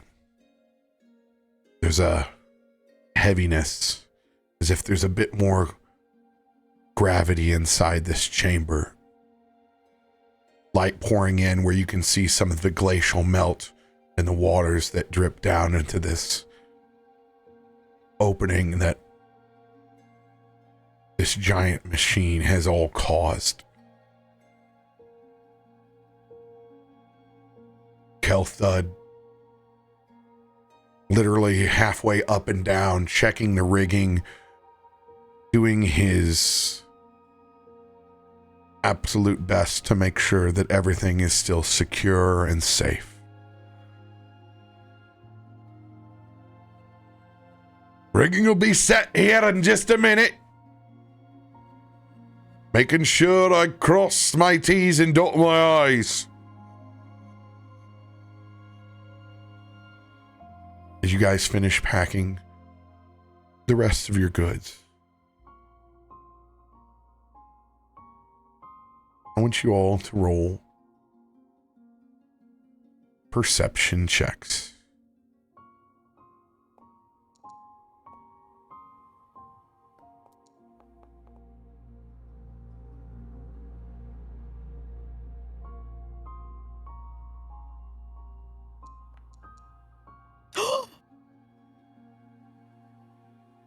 Eyes on a swivel, baby. At Sorry, I didn't 20. mean to echo that. Hey, we can echo all the nat 20s that we want here.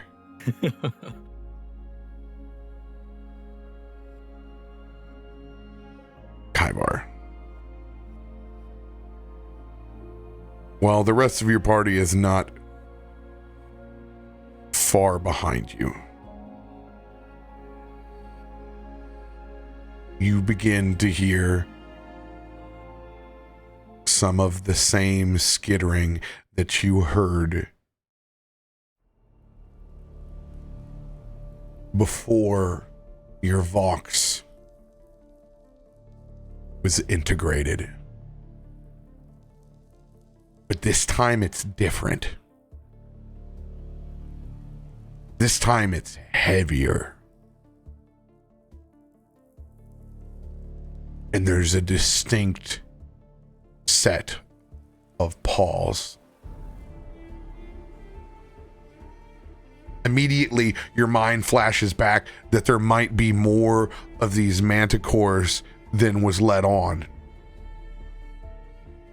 But it's not the case. As you look to the shadows and you can see the machine version of large saber-toothed cats. You can see the last bits of bone that were there somewhere buried in this ice before the machine wraps around them. As 4 of them are stalking your party on either side, ready to pounce at any moment if it weren't for your Overwatch. As you react to this situation, I will describe what Myshkin, God. Myshkin. What does he look like? What Myshkin. Myshkin, is that your brother and sister? What's happening? I hate everything Myshkin, about. Myshkin Mouseketeers. Stop it! I will describe what Myshkin, Kelthud, and Fane are doing during this encounter, but you may go ahead and RP this moment. So outside and above table, I will say this is perfect because in the transfer, I even picked alert as a feat. So the moment that Kaivar gets that conception of something is watching, the 2 antenna just they start making oh yeah, it sounds okay, sorry. Oh. I changed to the map and I was like, why does it sound like someone's peeing? Yes, Let me always turn down the ambient. always have your ambient turned off. Yep, there we go. Okay. Trickle. I was like, why does it sound like pee? Okay. Cave of Piscatarians. Piscatarians. They strike again. Full circle. I hate it. Stop 'em. But yeah, Kaivar has the alert feat and begins sensing suddenly the immediate presence of danger, something very close by. With that in mind, he recognizes the threat by aura before sight or sound or smell, then by tremor sense, and understands the placement and position of each of these 4 manticores. They're not the manticores. They are a different. They're cats. Yeah. Different machine. Yeah, each of these 4 machines doesn't delay, understands that he has the trust of his party at this point, and immediately sends out the psychic message to everybody. Not even so much of a sentence as an alarm, an immediate sense of adrenaline and stress that waves over you and guides all of your senses in the direction of the attackers.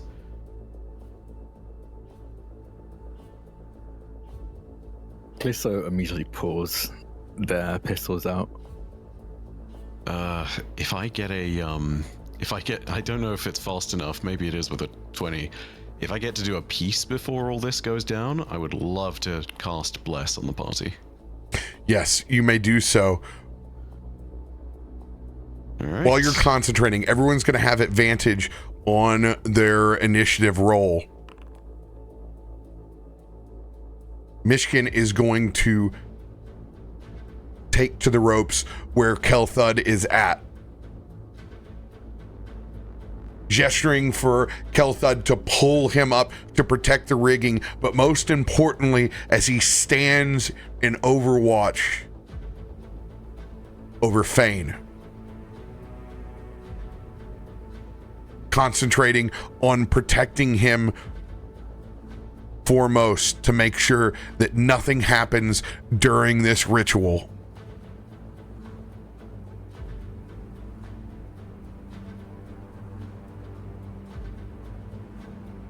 All right. I'm going to put the four of us in combat. Oh my god, it's the first D&D combat of Stormforge. Looking This means forward to we're see gonna what roll Yoshi better. does, my guy. I'm very excited. You said we roll at advantage. Yes, I believe you can literally just hold shift over your No, sure. mine didn't do it. Oh, it did for me.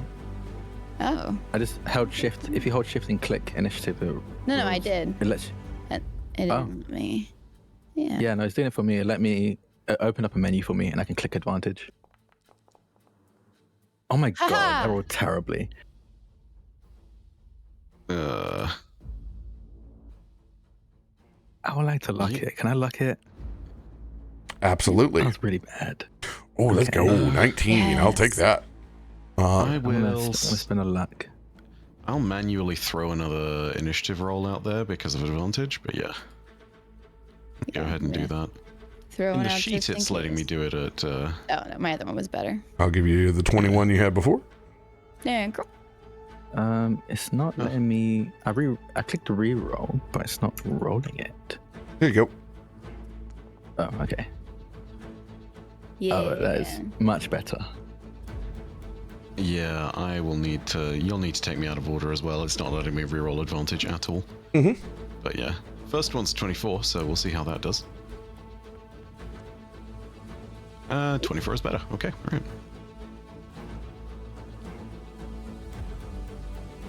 All right.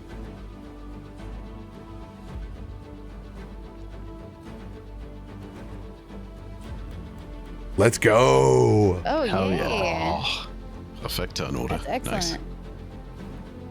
Nice. Farouk will.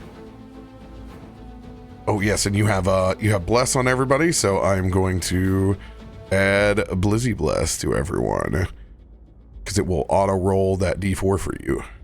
Blizzy Oh, Bless is perfect. cooler than Bless. What is Blizzy Bless? Am I missing something? Yeah. Like a blizzard. It's cooler.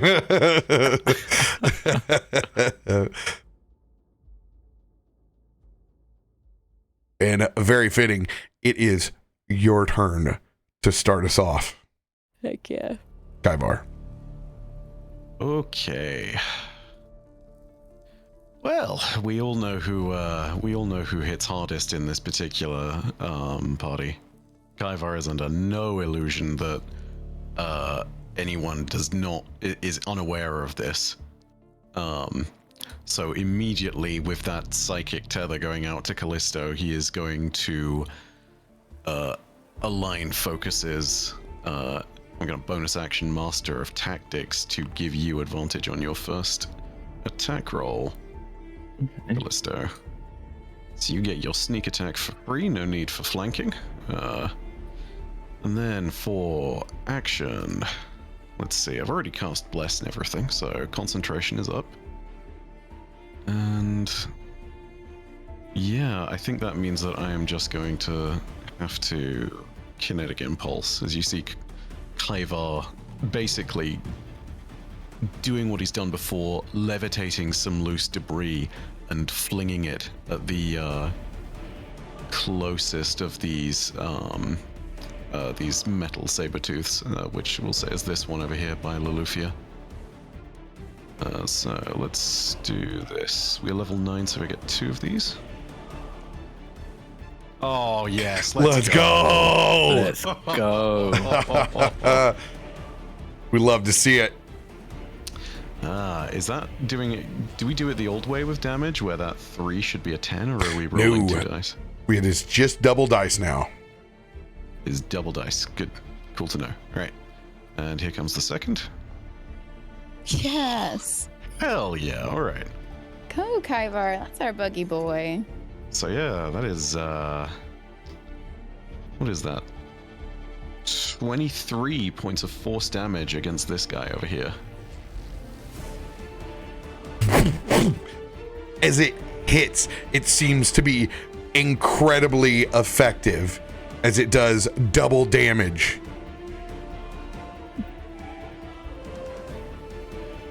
That's very nice. For a total of 24 and 22.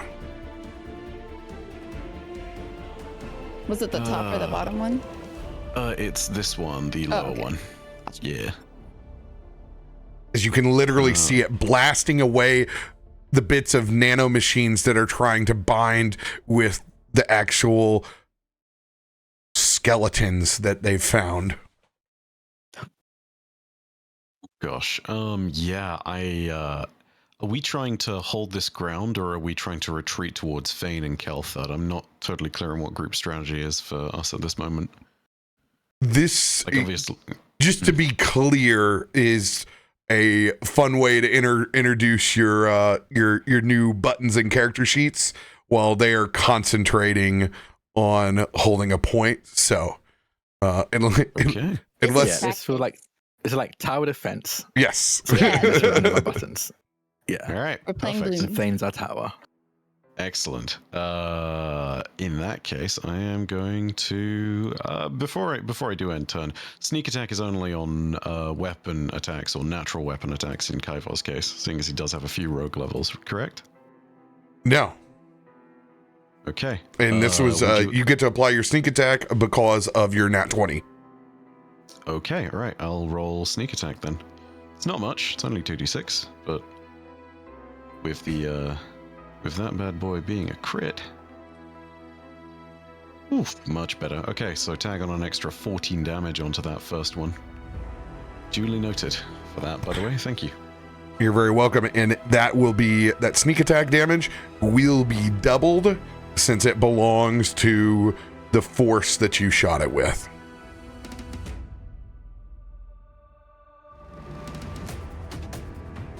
That defender shimmers and shakes as it begins to lose more of the machines that have bound it together. All right, and that is end turn.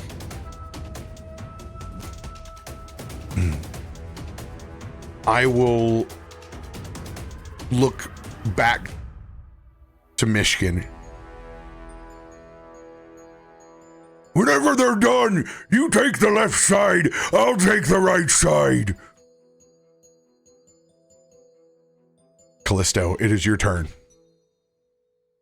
Yeah, hold on. I need to roll something. I'm going to ask, I'm going to put all of this, I don't have to make a decision, on Sam. High or low?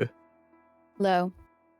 Okay, low. If I roll low, the gun I drew is Dark Heart.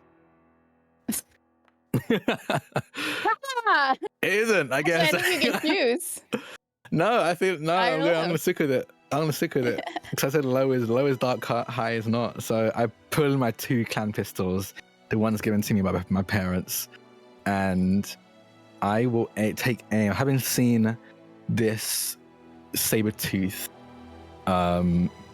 construct take damage from Kaivar, I'm gonna focus fire on it. So I want to take it out.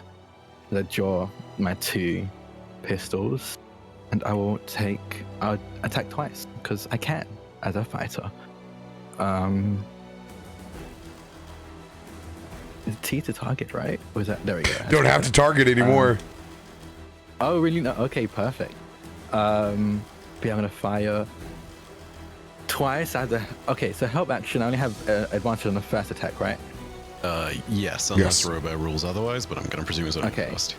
in that case, as I fire the first shot, I'm going to use my sharpshooter ability to take a -5 to the shot to add +10 damage.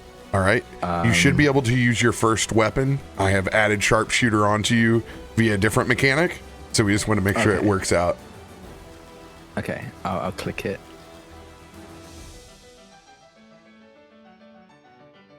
Yep, there it is. There's the -5 on the end properly. Perfect. So 17. Yeah, it was 10. And the +10 is on the end. Love it. We love to see it. And that has sneak attack. So I'm gonna roll sneak attack.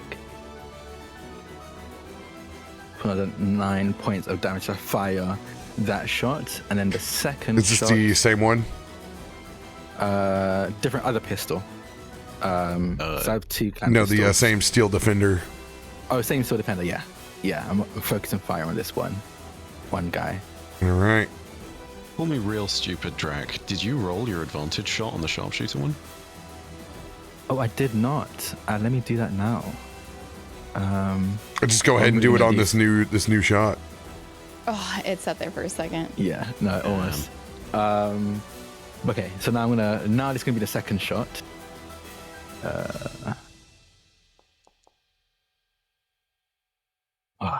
14. Assuming that does not hit. I'm ruling this one as your advantage shot. Okay. These two that you just so did, since we've already resolved the first 8. Yeah. Yeah, that was 18 with the blast. But you were doing. I'm sorry, you were doing sharpshooter again. I forgot because I have to take it off. You get to use it once per turn. Yes. So with the +5 on that is a 23. That will hit. Oh, perfect. Okay. Dealing. Will I add anything to this? Sure, why not? Because I can do this afterwards. I'm going to add a superiority die to this. And will I do superiority? No, I want to do a precise strike from my feet Squirrel Solamnia and add 1d8 to this damage. Let's I can go. do that in post. Just roll a d8. I don't know if there's actually a thing I can click for this. I guess you can do it manually. Yeah, I'll do it, mate. Yeah, I have not given you buttons for those effects yet, so just go ahead and roll it. Yeah. Ugh. So an extra 1 damage. Still something as I fire these 2 shots into them. And then I'm going to bonus action to use Insightful Fighting. And I will roll a insight check against that same Sabertooth's Deception, I believe. And if I succeed, I can just use my sneak attack against it, even if I don't have advantage. I'm just gonna roll that. 12. Insight against its what? Deception. Deception. All right. I did not roll great. Let's go. That's a 6. Oh, okay. So I succeed. So as I fire these 2 shots, I kind of trace and track how it reacts to the shots, the back legs it leans on, just basically understanding how it holds itself. And now I'm able to just have sneak attack on it as long as I don't have a disadvantage. Nice. You bust out those back legs. As you'll notice, the pulsing red effect is it is bloodied. Oh, perfect. And that is the end of my turn. Lolly, it is your turn. Oh, I like the radiating red for Betty. Yeah.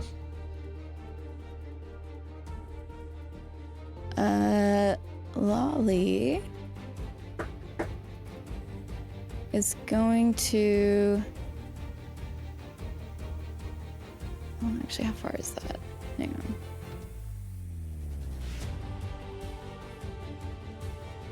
Oh my gosh, why is that so precise? Okay. She's gonna between these two.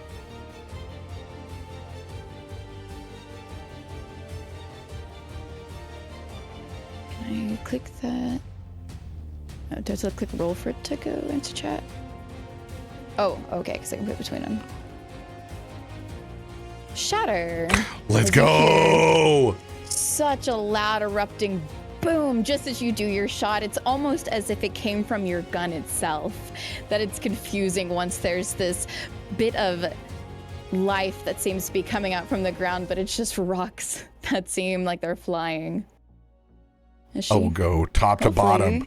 They will have disadvantage on this as they are not completely fully formed. Yes. Oh.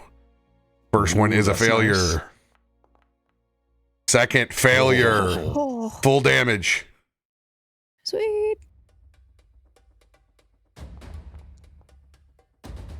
Ooh, 13 thunder. 13 points of thunder, which is highly effective.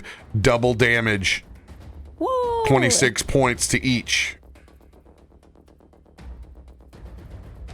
The furthest steel defender to the south is barely holding on.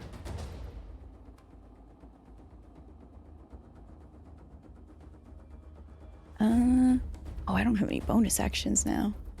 That's the end of my turn. Oh yeah, you need bonus action spells now, yeah.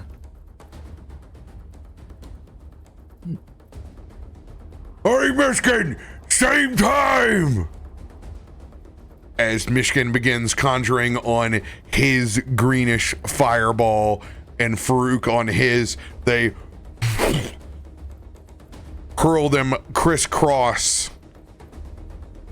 against the machines. Good old fireball.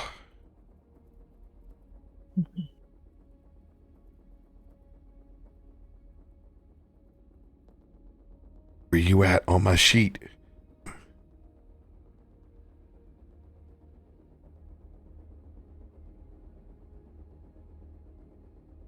Myshkin's feeling burnt out.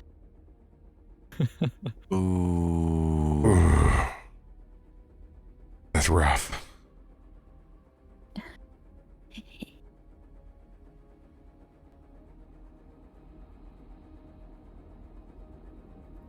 Yeah, Fireball's third level. It did not show up. We know how to fix this.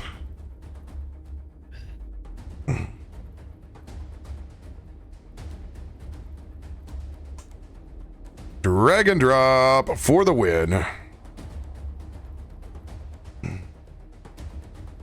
All right. 2 max level, 5th level fireballs coming up.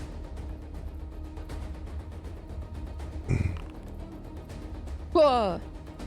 Nice.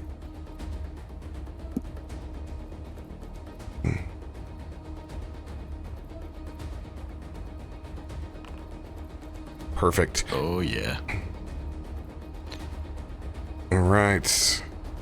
For our friends up top, we'll start with this one right here.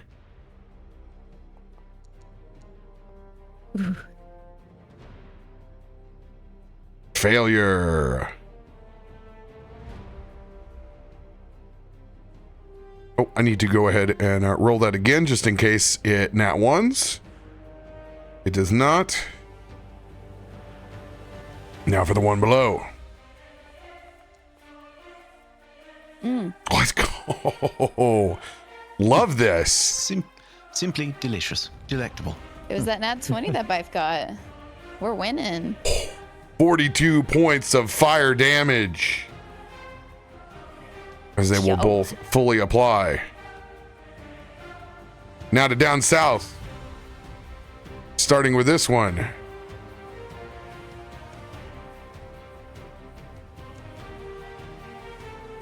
Will fail. Will fail. Come on, let's see that high damage like 42 again. 39, we will take it. 39. Pretty solid.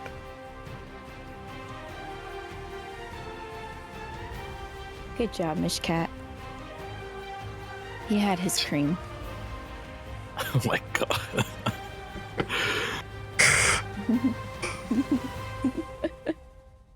This first steel defender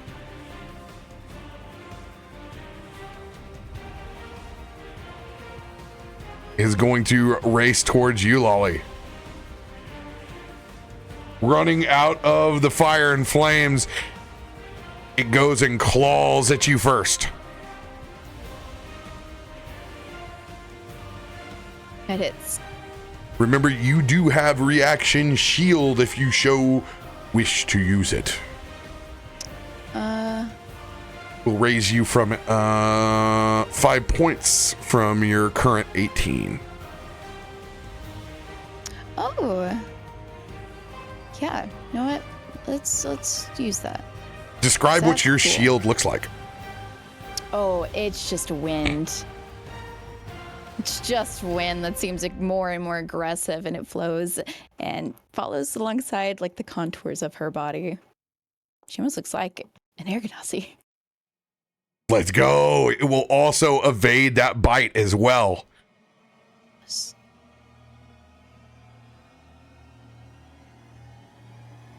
The second one runs past. Do I get an attack of opportunity? It looks like it's still there. Yeah, It's still within your range. That's weird. The grid wasn't snapping there. It was putting it like in That's what I was between. saying. Whenever I was measuring earlier, I was like, oh, it's so precise. It's giving me every inch. I wonder if there's not if there's not like a grid on God damn it, this Sam. particular map. Sam has been spicy Sam. I did not catch what Sam said. Oh, So- don't worry. You're going to get that one clipped. I'm going for it. Every one of these today is going on the record. This is all off the record. Claws towards Kallisto. Oh, come on. That nat one was That there. one was so close. Do we still get them? Reactions. I was going to reaction silvery barbs if you let me know. Yes, you can. That will be re-rolled at disadvantage, and I will use the other part of the reaction to send advantage over to. I will send advantage over to Kallisto. Oh, thank you. Also, I was about to Still silver hit. barbs too. Good brains. Dang. Oh, Still 22. hits. Yeah. 14 points of force damage. What's it called what you did? You can just put minus 14, right? You can just click your character, and you can hover over the damage and click apply full damage. Oh, I can just do that. Yeah. Okay. Mhm. Hold on. I did it manually, so yeah, I took the damage, but I'm gonna keep that in mind next Cool. time. And it will go in for a bite attack against you as well, Kallisto. That it will miss. That misses. As I think the claw attack makes me stumble back, and I use the momentum of the hit to dodge the bite. The teeth gnash just to the left of me. Up towards the north, this steel defender comes running towards me and you, Kaivar.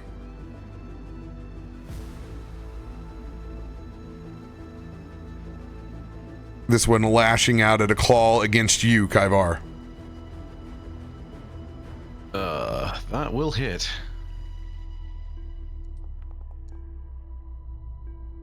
As you take 22 points of force damage, as you can feel it amplify itself from the machines,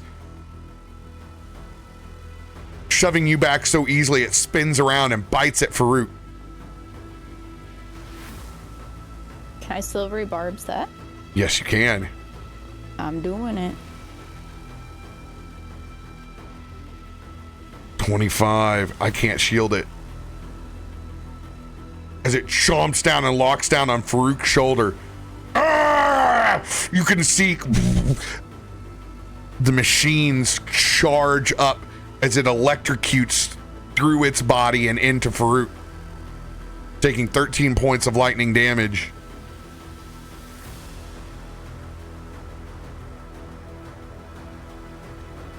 Next one comes running up out of the fireball and surrounds us on the other side. This time clawing at Farouk.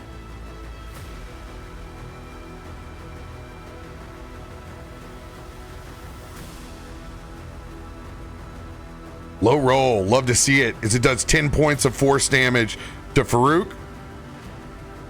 And it bites over at Kaivar.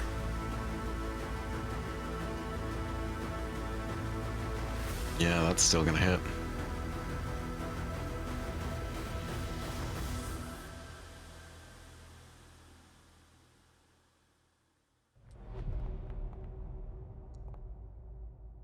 Does 19 points of lightning damage to you, Kaivar. Ewy. I will need to make 2 concentration checks to make sure we still have bless. All right. The Believe that you are you Warcaster? 11 and a 10. I'm, as best I can remember, I'm not Warcaster, no. All right. So let's just make those saves. Yep. All right, here's one. All right, first one's success. Oh, yeah. That's the 11. Need a 10 on this. Ooh. Okay, there we go. All right. Bless is still up. Kaivar is bleeding though. I think you have applied the damage to me twice on that lightning one. I have a roll I log for that. And yes, I did. You're trying to I've kill also- the bug boy. I've been applying. I applied them as they came along, so yeah, probably missed a trick on that one on my side of things. My apologies. No, it's just me all of a sudden pressing buttons. Boom. So you're going to get 19 points back.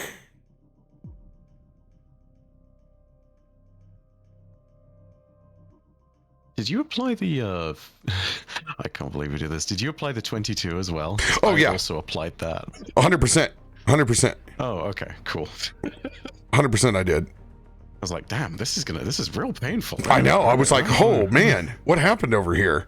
I was I'm like, pretty back sure on, Kai was not a wizard. Like, why are they already dying? It's like I was back on, oh god, on poor Xanarin before he was fixed. Before missing. Before he was fixed, it was very funny. Oh my god. Oh my. Did you get a MagFest Spice? I did not. Oh go to my Memphis. god. I feel like I'm missing something there, but yeah.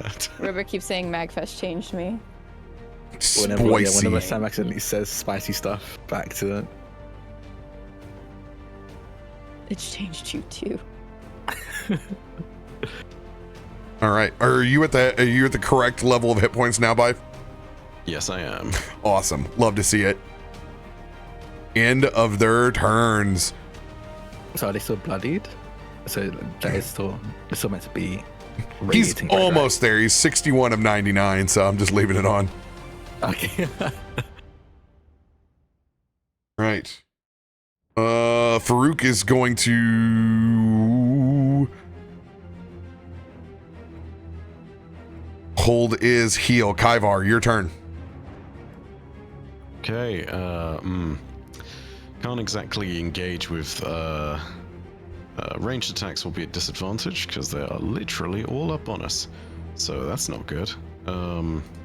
Just gonna check spellbook real quick.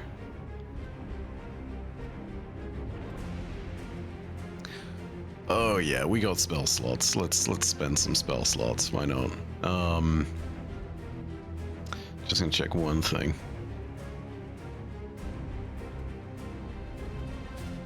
Yeah, this will work. Okay. Terribly sorry, folks. I'm dropping concentration on Bless, but I'm sure you'll understand why. Kaivar is going to hold out both hands as he's being bitten at and clawed by these metal beasts. almost as though he's pushing to the left and right of him. You've seen him do this before, as I will cast Slow. And I am going to need all 4 of them to make wisdom saving throws. DC is 19. Yo.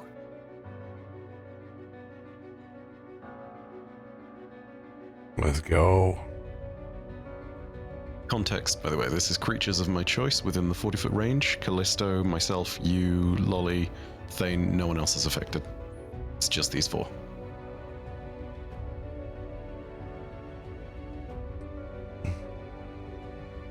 Failure. Top 2 fail.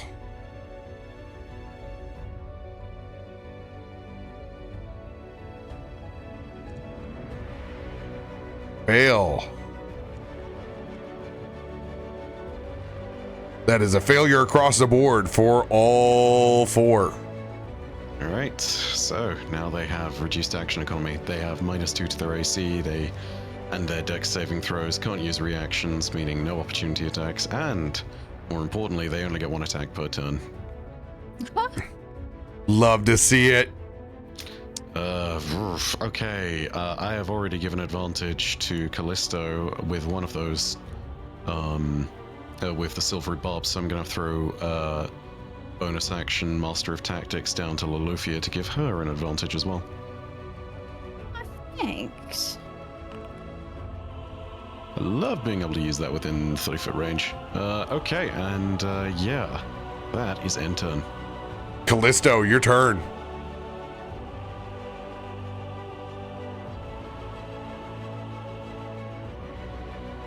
Kallisto, you're muted. Yes, Loud in this thank battle. you. The roaring fire. Yes, no, sorry, the clanking of the metal is very loud. It's hard to talk over it. I'm going to fire point blank at the one in front of me. Thanks to the gunner feat, I don't get disadvantage at using range attacks at melee range. So I'm just going to fire point blank. And yeah, I'm just going to do it. I'm not going to add anything special to this one. And I'll use my advantage on this one. 22. 20 Not hits. 20, sorry, 20. 20 hits. 20 just hits. To deal 6 plus sneak attack damage. Ooh. 10, 16 points of damage. Then, just before I fire my second shot, I take a deep breath in, and the immediate area around me becomes hotter and hotter as I let out a breath, and flames and lava start to pour out of my arm. I use my bonus action to use Gift of the Chromatic Dragon to give myself an extra D4 fire damage to my attack.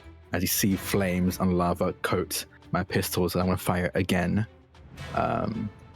Any special ammunitions? Yeah, I'll put in one of the fire bullets. There you go. And I'll fire. And I think this time I'll use sharpshooter again. I think you have to do that on your end, right? Yep. To put the sharpshooter. Okay, cool. Sharpshooter equip. Perfect. And I'm going to use my bonus action. I'm going to fire. Oh, yeah. For dealing Nice. 25 points of damage to fire into its head. And you had the additional D4. Oh, yes, and a D4. Yes. Is that you can click for that? I'm not going to see that. Just roll a D4. In this case, I will make a button. Oh, yeah, 4 damage. 29 points. DTD. With 2 to spare.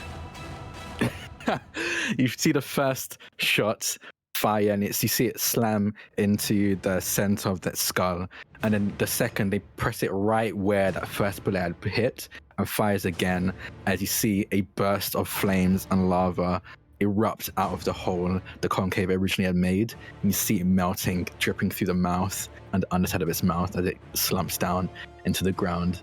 And I whip around to face down the one on Loluphia, as I will move into range, and that'll be the end of my turn. Lolly, it is your turn. Lolly looks back, hearing this thud from behind her, and to see Kallisto running toward her. I started making it weak, she says as you come up next to her. Yeah, I'm just here to finish the job. And that's why we're a good team, she says as she reaches out to do Shocking Grasp. 22 will hit. 13 lightning damage. 13 points of lightning damage, which is highly effective. It does 26 points of damage. Its machines explode off the side.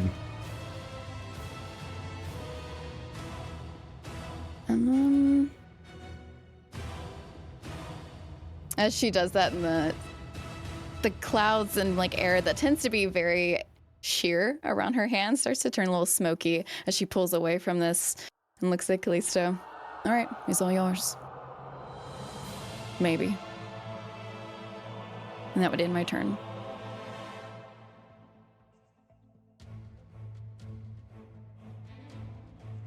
The steel defender that is left, slowed, shocked, will use its one attack to try to lash out with a claw at you, Lolly. It hits.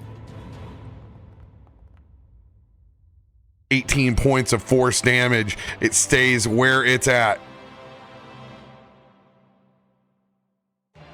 The next one looks at you, Kaivar, and targets you with a claw.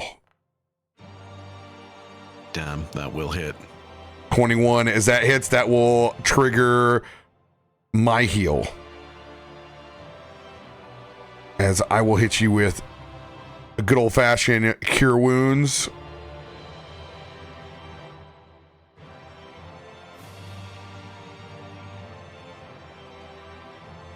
Good news, we have adopted the D&D 1 rules, where now heals start at 2d8 and then scale up. We love to see more healing. I will go ahead and roll to see if I hit max heal. Do not hit max heal.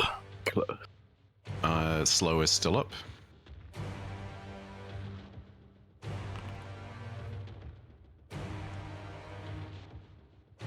One, one, two, two, 6. Oh, Can you look?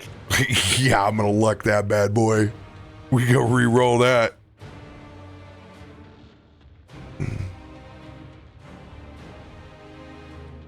I was in a game the other day and I rolled like that on a That's smite better. and I felt real not fun. yeah.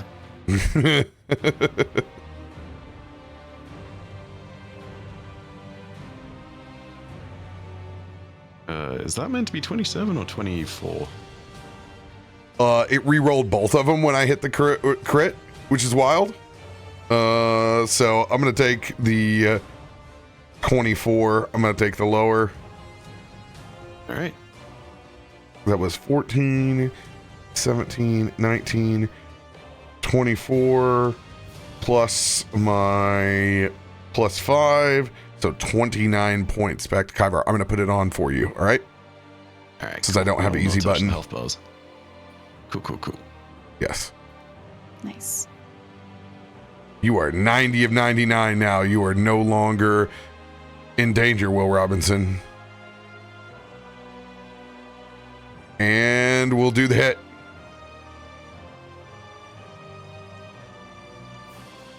Oh. 11 points of force damage. It is up the roll log just a little bit for you to hit the easy button. Gotcha.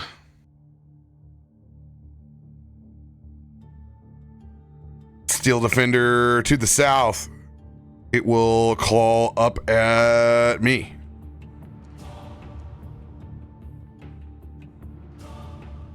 20 just hits. 19 points of force damage to me. Ah! Ah!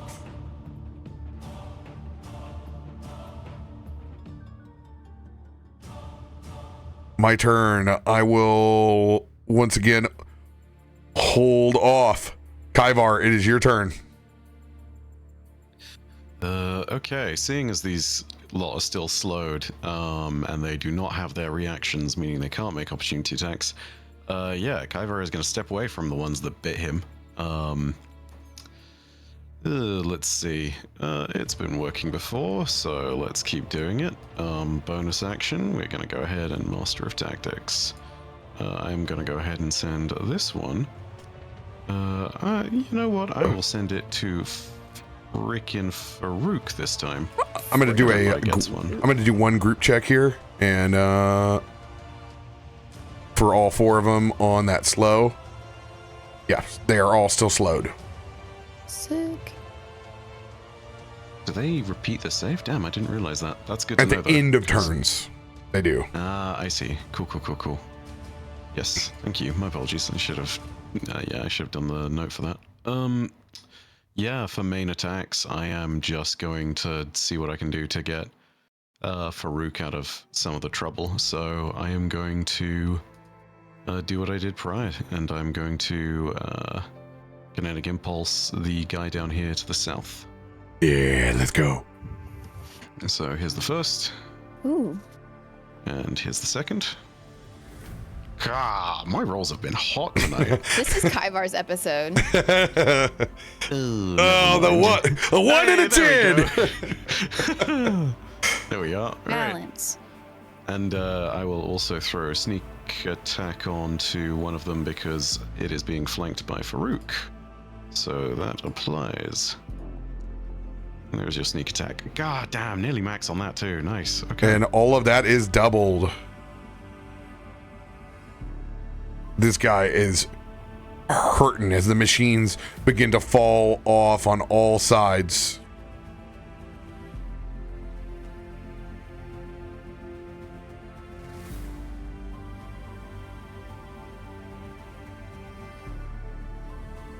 I've been taken. Now I'm back. Anything else for your turn, Kaivar? No, you got the insect-like chittery response to having been bitten by one of these things, and that's it. Just end turn. Kallisto, your turn. Yeah. So I checked, and I can actually use sharpshooter every attack if I wanted to because of the penalty, so I can just keep doing it. So that's what we have home ruled over here, is that you get one. Okay, cool. 1 per turn. Okay, that makes sense. Okay, cool. In that case, as I fire again, point blank, I'm going to use sharpshooter for the first attack. All right, it is on there. And then I think this will be the pistol with the fire bullets is still in it. Yeah. Oh. No, it's I already used my reaction. Dang it. Yeah. Yeah, the AC is probably pretty high. Okay, as I fire, that one goes wide. I want to fire with the second pistol. I will use one of my lucks and send it your way. Okay, so I can re-roll that one, that first one? Oh, yeah. Okay. Oh, that with advantage. Nope. We also have inspirations. And you If can you use use it. the one- That's a good point. I can use it afterwards. Mhm. Yes. Yeah. I keep forgetting that. I'll use a... I'd 1d10 it. We So have these one guys D10s are at currently, a DC. So yeah. They're a DC 16 because of slow. Or no, they're Oh, DC. I'm sorry. okay. They're an 18 because of slow. It's already been Oh, applied. then I would still use a 10. If you want to make this hit. Yeah, I'll use a 10. So D... And there you go. I am updating 3 the plus sheet 5. of what's been used. I would use a maneuver. I use one of my maneuver attacks, my superiority die to use precision attack, which lets me add my superiority die to my attack roll. Let's I don't go. want Let's to piece it use together. but Okay, no, it didn't do it for me. Let me check. Wait, I think it's a D. Yeah, I have to build out your Eight. maneuvers. Okay, I believe it's a D8. But in the future, you'll be able to press that button and it'll do the thing. Yeah. D8. Yeah. So I just get to add another D8. Come on, And it will hit with another D8. we need to see a three. 3. imagine. No! No! Oh my god! Ah! It's missed. Yeah. So Did it's I for actually give 7. you Yeah. what Bife gave me for the advantage roll? You aren't a master of tactics. Yeah. We can't share cards, or sorry, I'm confused. He didn't share Or is cards. that not what Bife that gave is? you wasn't a card. Yeah. What Bife gave you it's wasn't not a a card. card. No, It was not a card, but card. like so you gave me advantage. I was just wondering if I could pass it to him. Nah, Nah. it cannot be shared when it's been Oh. distributed like that. Ooh. Not unless RoBear says it Yeah. can, but I don't think so. That will be. Tried everything. It was. Yeah. It just wasn't meant to be Yeah. that This time. is Kaivar's episode. Sorry. I might have It's said the already. It's anime fine. story. I'm going to accent search though, because I can do that as a Yes, fighter. what you Do you want to As I continue fire. to sharpshooter? I'll sharpshoot to the first one. Yeah. All right.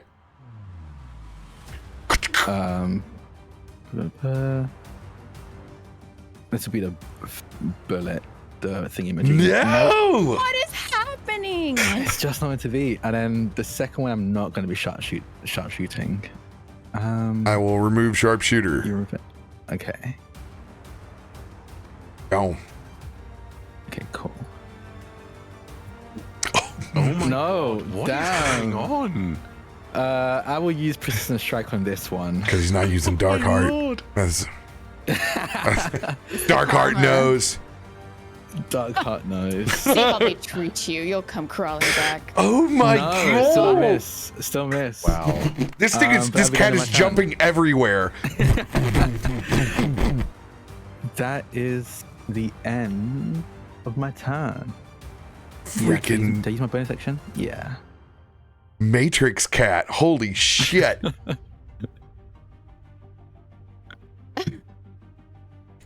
Lolly, it is your turn. Sorry, that's just bewildering. Okay.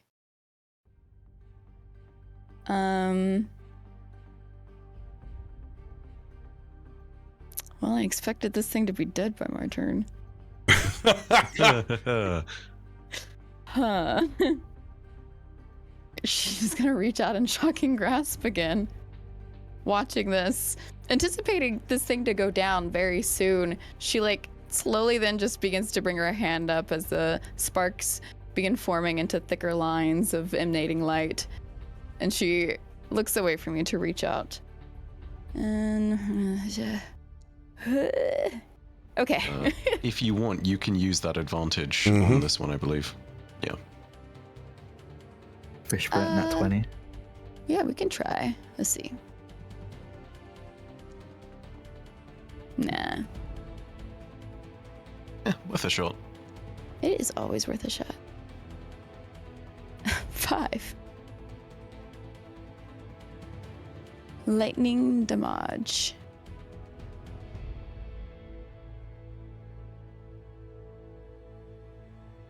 That's.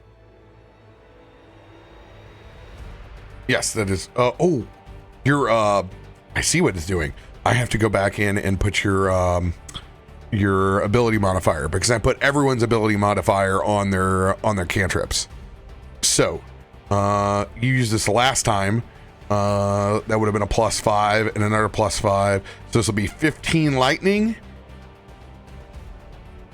and it will be doubled. So you will do 30 points of lightning damage, and it is looking rough. If only I had bonus actions. Yeah, that's the end of my turn. Spells. Yeah. Remember, you are a sorcerer, so you can be doing 2 cantrips a turn. You can be Oh, really? Are you a meta I magic? only yes, one you have action. Yeah. you have full meta Check your- magic, so you can be casting. You can cast spells as a bonus action. Oh. Yeah, you got the meta magic, so we can have a little bit. We really haven't got to have a sit down about the full Sorc catalog you have. Okay. Well, then I'll just say that she reached out with both hands. Did the same thing. So let me just roll for the other one. 24 hit? Oh, yeah.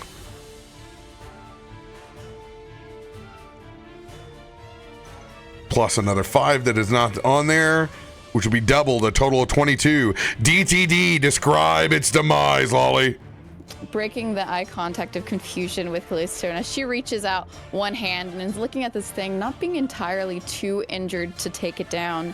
And Kallisto wasn't able to help with that right now because he just seems not himself still, but it's close. She reaches the other hand out and kind of grips her fingers into this creature, touching its body, usually not making contact, as these sparks start encircling like the body veins that you can maybe see, and making them emanate as it just burns and leaves a scar that begins to smoke and simmer. She pulls away for it to fall. Dope. Right, girl.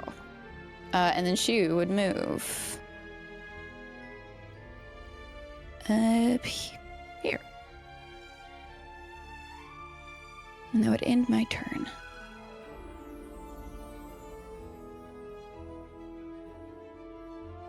Farouk, forgetting the fact that these are slowed, that he could have ran away. Takes a claw attack from the first one. Ugh. 24 hits. As he takes another 12 points of force damage.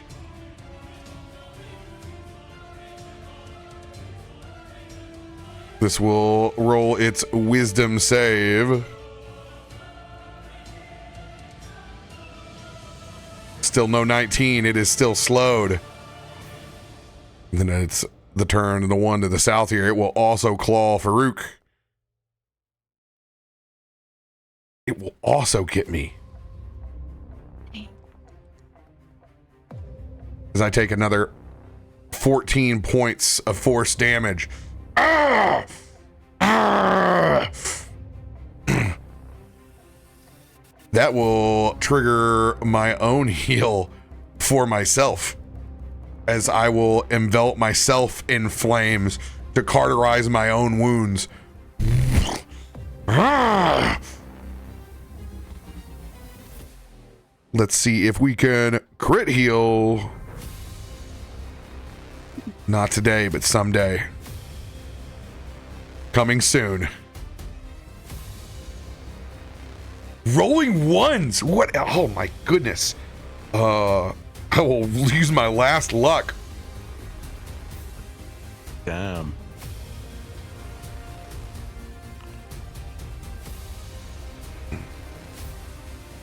Still. Yikes town. All right, I will apply the healing.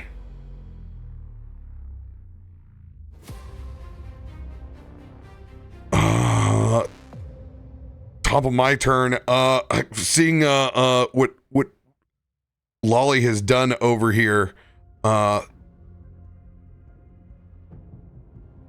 will look up towards the sky itself.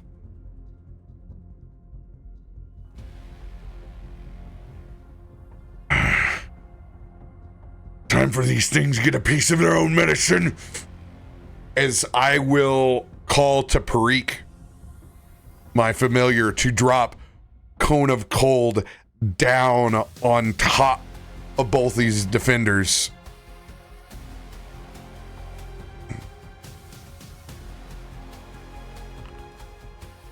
Constitution saves, DC 19s.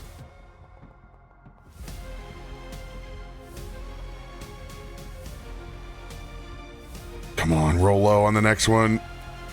Let's go. First one fails. Nat one, we got max damage on the one to the south. Oof, max damage cone of cold. That is scary. That is a 64 to the one on the bottom. It explodes into machine parts that roll out. DTD as it freezes down to the ground. Top one still active, but now between a combination of the cone of cold and the slow, its AC is 16. And I will properly back away from this thing. Kaivar. Yeah. This thing's clearly on the ropes. And Kaivar is a little bit angry with things. Sort of forgetting momentarily about any masterful tactics things, just goes for the throat with a kinetic impulse. I thought you were going to slit it with the strong hand. Oh, I was very tempted to. Strong mandible. You know what? We'll see. Give it a moment. It is not being flanked, and I do not have advantage, so neither of these have sneak attack, sadly. Yeah, you can go ahead and apply sneak attack on it because it just can't move anywhere to get out of the way. Yeah, I won't complain. It's fine by me. Ooh. All right. We got 20, so 40 points of force damage plus a 10, so 60 points on that last blast.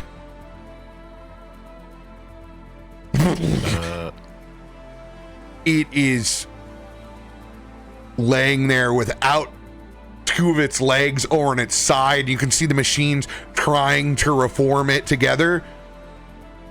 Go ahead and give a group DTD as the three of you finish off that last creature.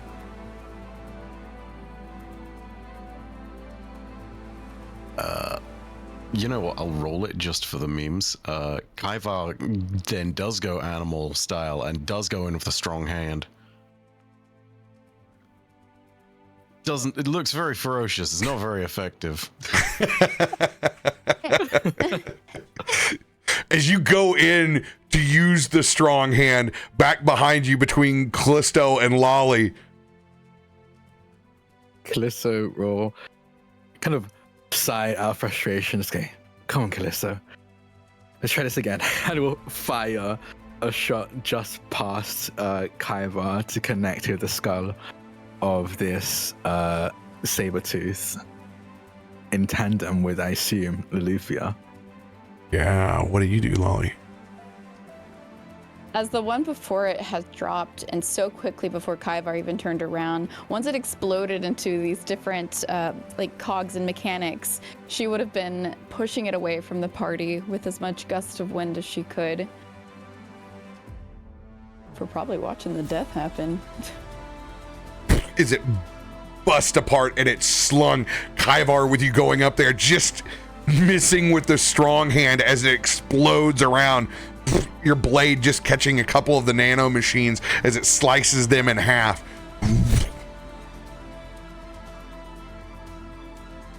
I think that is our sign to shut the door, everyone. Let's go. Let's go.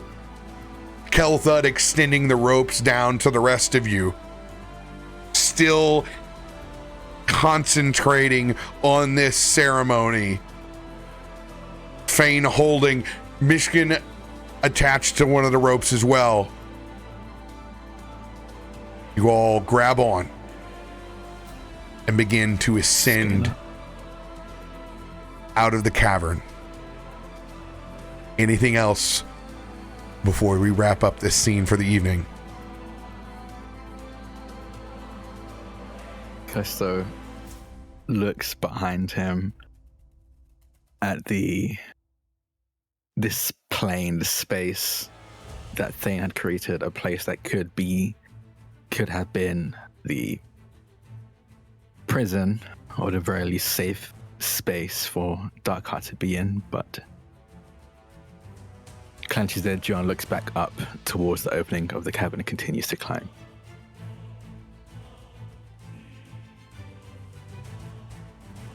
Anyone else? For funsies, because you sat there and gave us like a free copy of each of them at the beginning of the episode with cards being down, I'm gonna spend a mind's eye to indulge people's curiosities. You see, I mean, this is the view right back in the chamber of everything.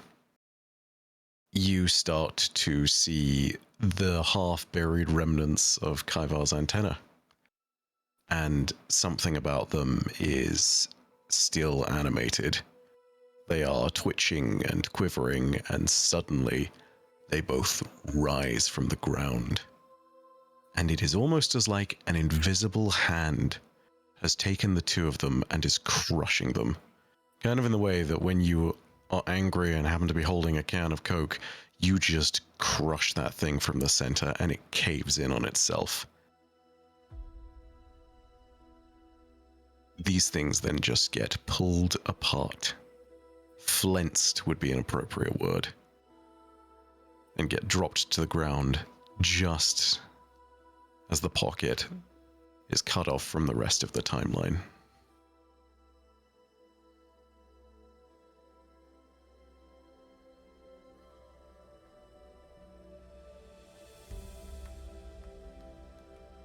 And on that note, as you extract up and out of the wreck site, we'll pick back up with the full party top side. No. Ed's not here next week either. Ed will continue to be emo Myshkin and contain his thoughts for himself, as I will not put any more words. Emotion. Emotion! Emotional damage! Oh! I turn around and I shoot Loluphia as we're climbing up. I'm like, no, say now.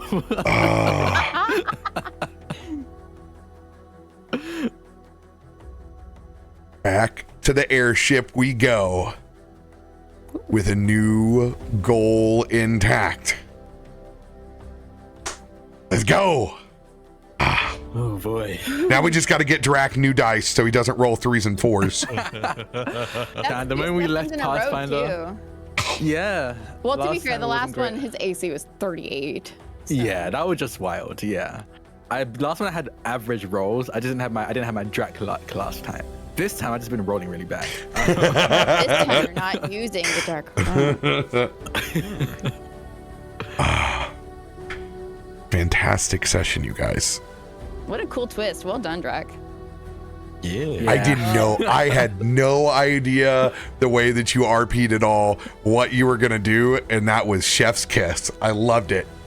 I could see you contemplating holding that, wanting to, Kallisto wanting to end this. That's a big moment for Kallisto. Yeah, it's gonna be interesting. If it depends on how it plays out, it's gonna play a big part in who Kallisto becomes. But yeah, and also I think I just the first time I mentioned Kallisto's ex-wife. Yeah. I was gonna say that. I was getting excited. I was like, is it time? Oh my. So much vengeance in the air.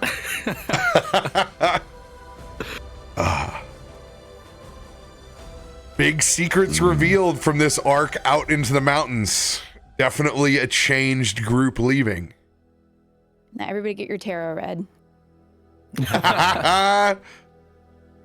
Get them cards out, baby. I got them. They're still ready to go.